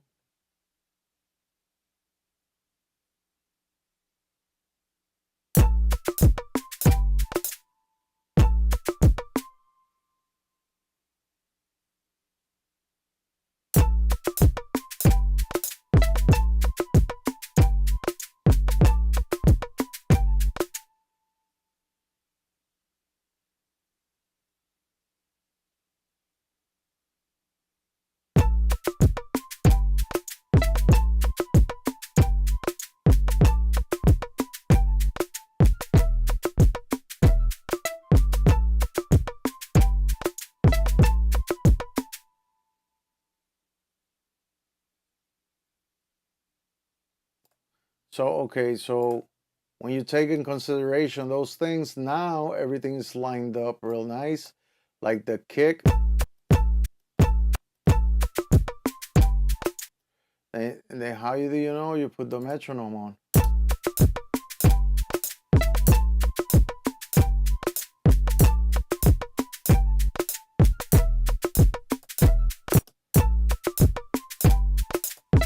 And I think the offset of the recording should have been like probably even more. Probably like 10 or 11 milliseconds to be like right then and there. So I think I went too deep into this shit. I didn't need to do all that shit. But anyways, let me read. It's a good question, Blair. You got ADAT. Me, I got ADAT. I don't know. Mackie mixers are noisy. No, that's not the Mackie mixer. The Mackie mixer is not being noisy at all. Well, I can lower. I just put. Okay, one thing. If you have things a little bit too hot, like I do, I just turn it down so there's no noise floor right now. You hear it? No, you don't, because it's you gotta have, when it comes to recording, everything has to be in unity, right? So now there's no noise floor right now. When I record, it's just barely any noise floor, like very, very low. And if you're, anyways, when you're working with analog stuff, you're gonna get noise floor. You get some type of noise, no matter what.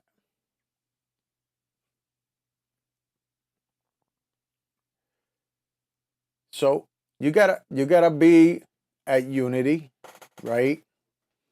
Just be at unity with everything, right? And you wanna push, you don't wanna push your stuff until you're mastering. Like if I push it now, you see how it adds noise floor when I just turn on the analog heat? I'm gonna turn it on. And it's barely noticeable, but I can hear it. If I turn up the volume, you hear it.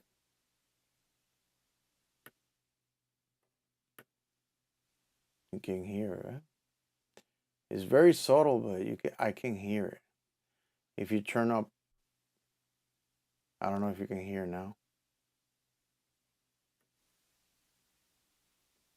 You can hear that. You should be able to hear that.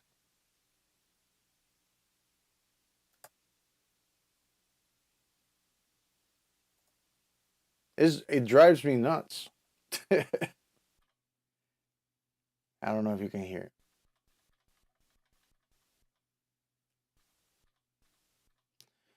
So every time you run everything to analog gear, you're gonna get noise floor. So the more pushing you do through the analog, the higher the noise floor is gonna be.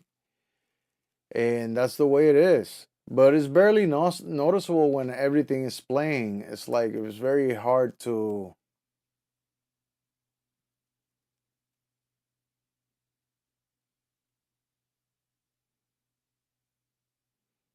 When mixing live Mackeys were usually a problem. Well, one thing I forgot to tell you guys is that everything that I have connected here is on balanced cables.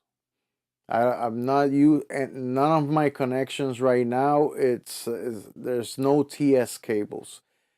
Everything is balanced cables, and when you run balanced cables, you don't have the problem with noise floor, not with noise floor,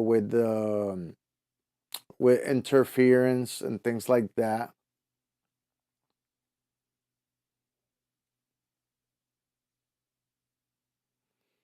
I have the newer versions of Mackie. This one, no big deal. There's no noise. There's no pot. The pots don't make noise. The faders don't make noise. Um,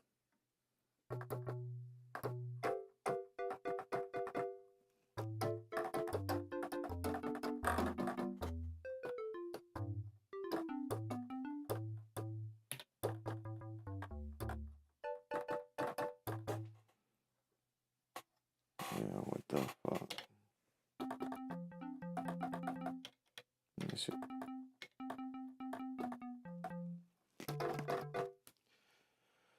So yeah, well, I think I'm gonna be going. I gotta get going. I gotta go to sleep. It's 2 o'clock in the morning. That's my time to hit the sack. And let's hit play.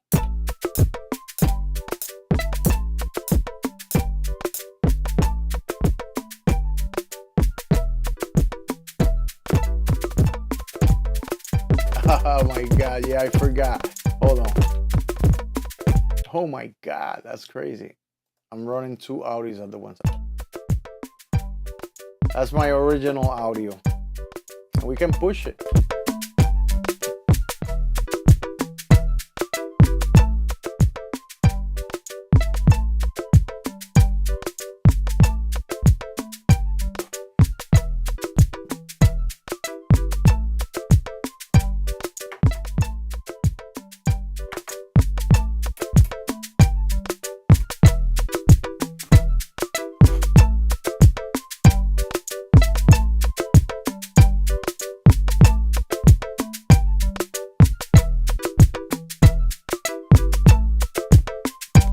That right there is pushing it all the way.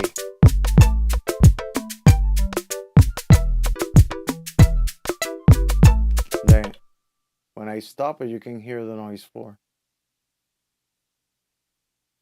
It's very, very tiny, but it is there. Can't notice it while it's playing, but it is there, you know? So anyways, I recommend the audience stuff. Sounds really good. I have the Behringer 369 and it sounds really good. I will have to show you guys. Let me get a box. So I show you guys right quick and then I go. All right. Okay, so I got my ADATs are from Arturia. Why? Because they're cheap and they're good. I don't see any problem with the reproduction on them. And this is the Arturia Fuse 8X. These are the output ones. I got 2 more boxes in there for the inputs. And then this is ADAC connection, and it gives you 8 outputs. It also has the world clock, and you can do SMUX, which basically gives it narrows it down from 8 outputs to 4, right? But it's at 96 kilohertz, so it's a higher quality frequency and whatnot. Yeah, you can use a gate to cut the noise, but yeah, I mean, I rarely push it so hard. You know what I mean? I rarely push it so hard. I just I use my analog stuff very subtly, so I don't have to. If I want my drums to be a little bit more crispy, right? I'll process them separately. Like I have okay, so I have the 8 outs. That's why I bought it, because with the 8 outs, right, I can just run whatever I record into the computer, run it through, let's say, just the analog heat. And if I want the drums to be like more crispy, I just run the drums, like print them back in, and that's it. So I print them back in if if I really need it that much. You know what I mean? But I got the analog heat because on a live situation, let's say you want to do a live jam, I want to do a live jam here on YouTube, and I want to have like, I want my stuff to sound really crispy and nice while I'm doing it live. I'm gonna run it through there. You know what I mean? So it's gonna give me an advantage. You know, it's gonna give me an advantage.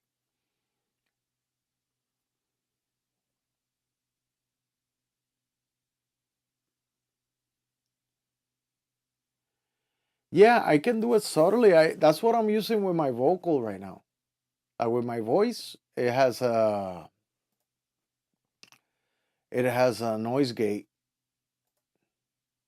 you know, and that's why, even though you can hear the clicks of the stuff that I'm doing, but it has enough threshold to make it soft. You see, on the Fruity limiter, I have the noise gate right here. I can gain it, I can threshold, but the problem is that it gets choppy. It gets a little choppy when, a little chop. Like, can you hear that? So you lower, you just want the floor out of the equation. So just a little tiny bit, because there's nobody making noise here. And people, my family members from the other rooms, they can speak and you can barely hear it. So that's pretty cool. All this technology is great. But really, I'm at the end of the line when it comes to all of this shit.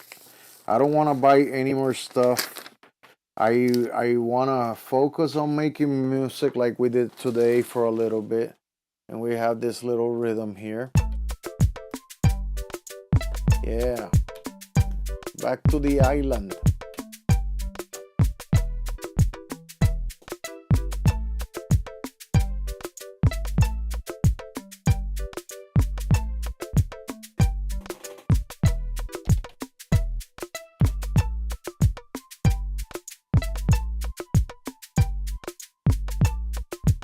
Yeah, slowly, Bobby.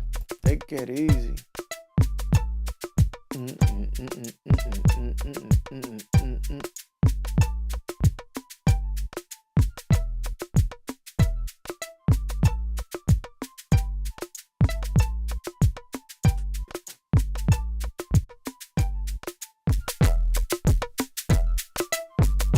That's with the analog the analog heat.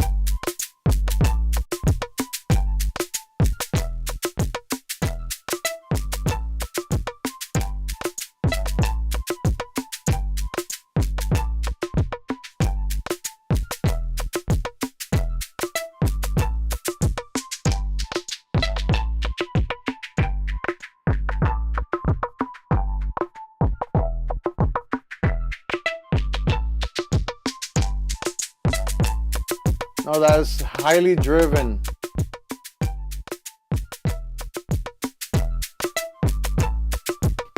That's the analog heat. It's like distortions, different kinds of distortions. That's on the clean boost. Is the best way for like, as I usually, yeah, it's clipping big time.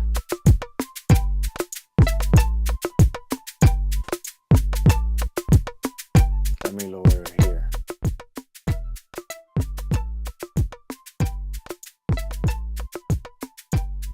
My voice must be clipping it.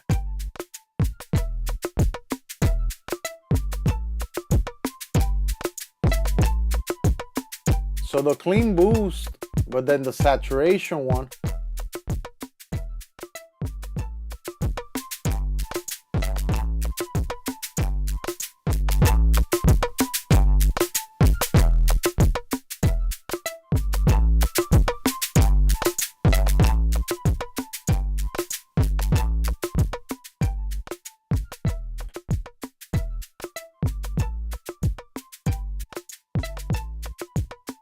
So in the okay, so with this guy, the enhancement thing, it's like kind of like an exciter type of sounding. I don't know.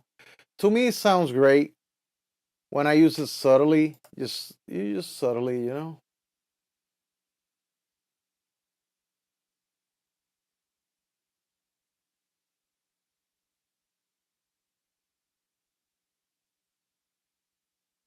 Don't smoke and never gig. Man, I haven't done a show, a real show, in such a long time.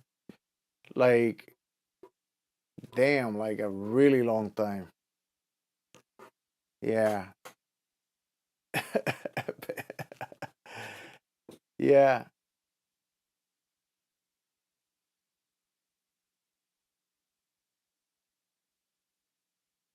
Yeah, there's a lot of non-smoking stuff you can find. Like my stuff, when I sell it, it's non-smoking. I stopped smoking like 4 years ago, and I don't gig, so most of the stuff when I sell it is good, very good condition.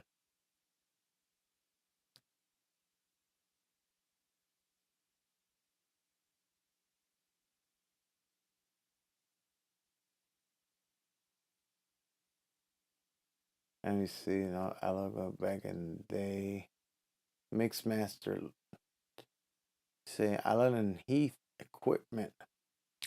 Well, when it comes to mixers, you just yeah, I rather I rather get a summon mixer, one of those summon mixer things. That will be more useful than having a regular mixer and a regular analog mixer, and then run everything straight into the audio interface or the ADATs, and then.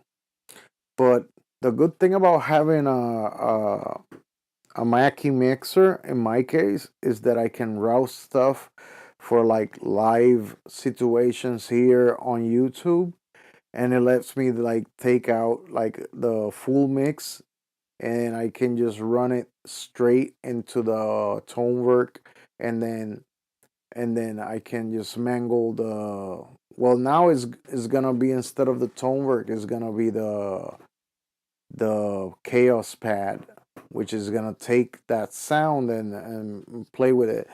And I'm preparing myself. I told you guys I wanted to do some live, like a little live show, and I'm thinking about buying everything. Like I said, I'm gonna see if I can get the the PA system and do like I don't know, I need to start speaking with people, see if I can find people trying to do the same thing that I'm doing and do like a small show, 3 or 4 people performing. That for me is better than $1,000,000 to me. That'll be great as hell. But let's see. Yeah, I want to get out of here. It's been like 2 hours and a half.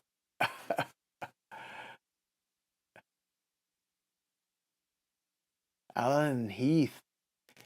I heard a lot about Allen and Heath, but do they have transformers? Is it like a do they run through transformers and shit?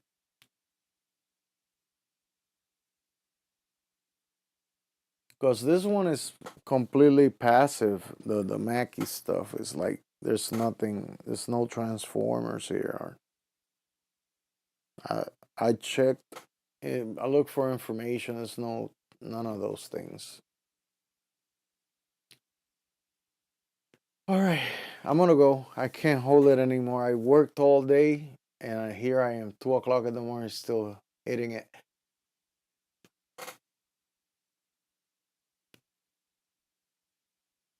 All right, guys, I'll let you go. You have a great night, okay?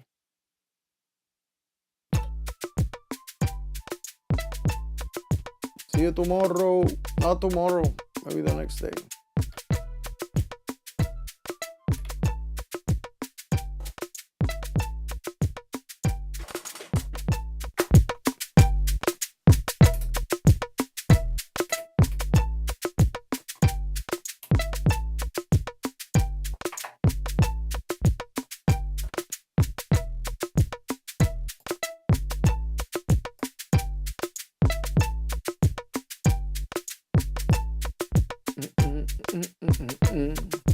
Have a great night, people.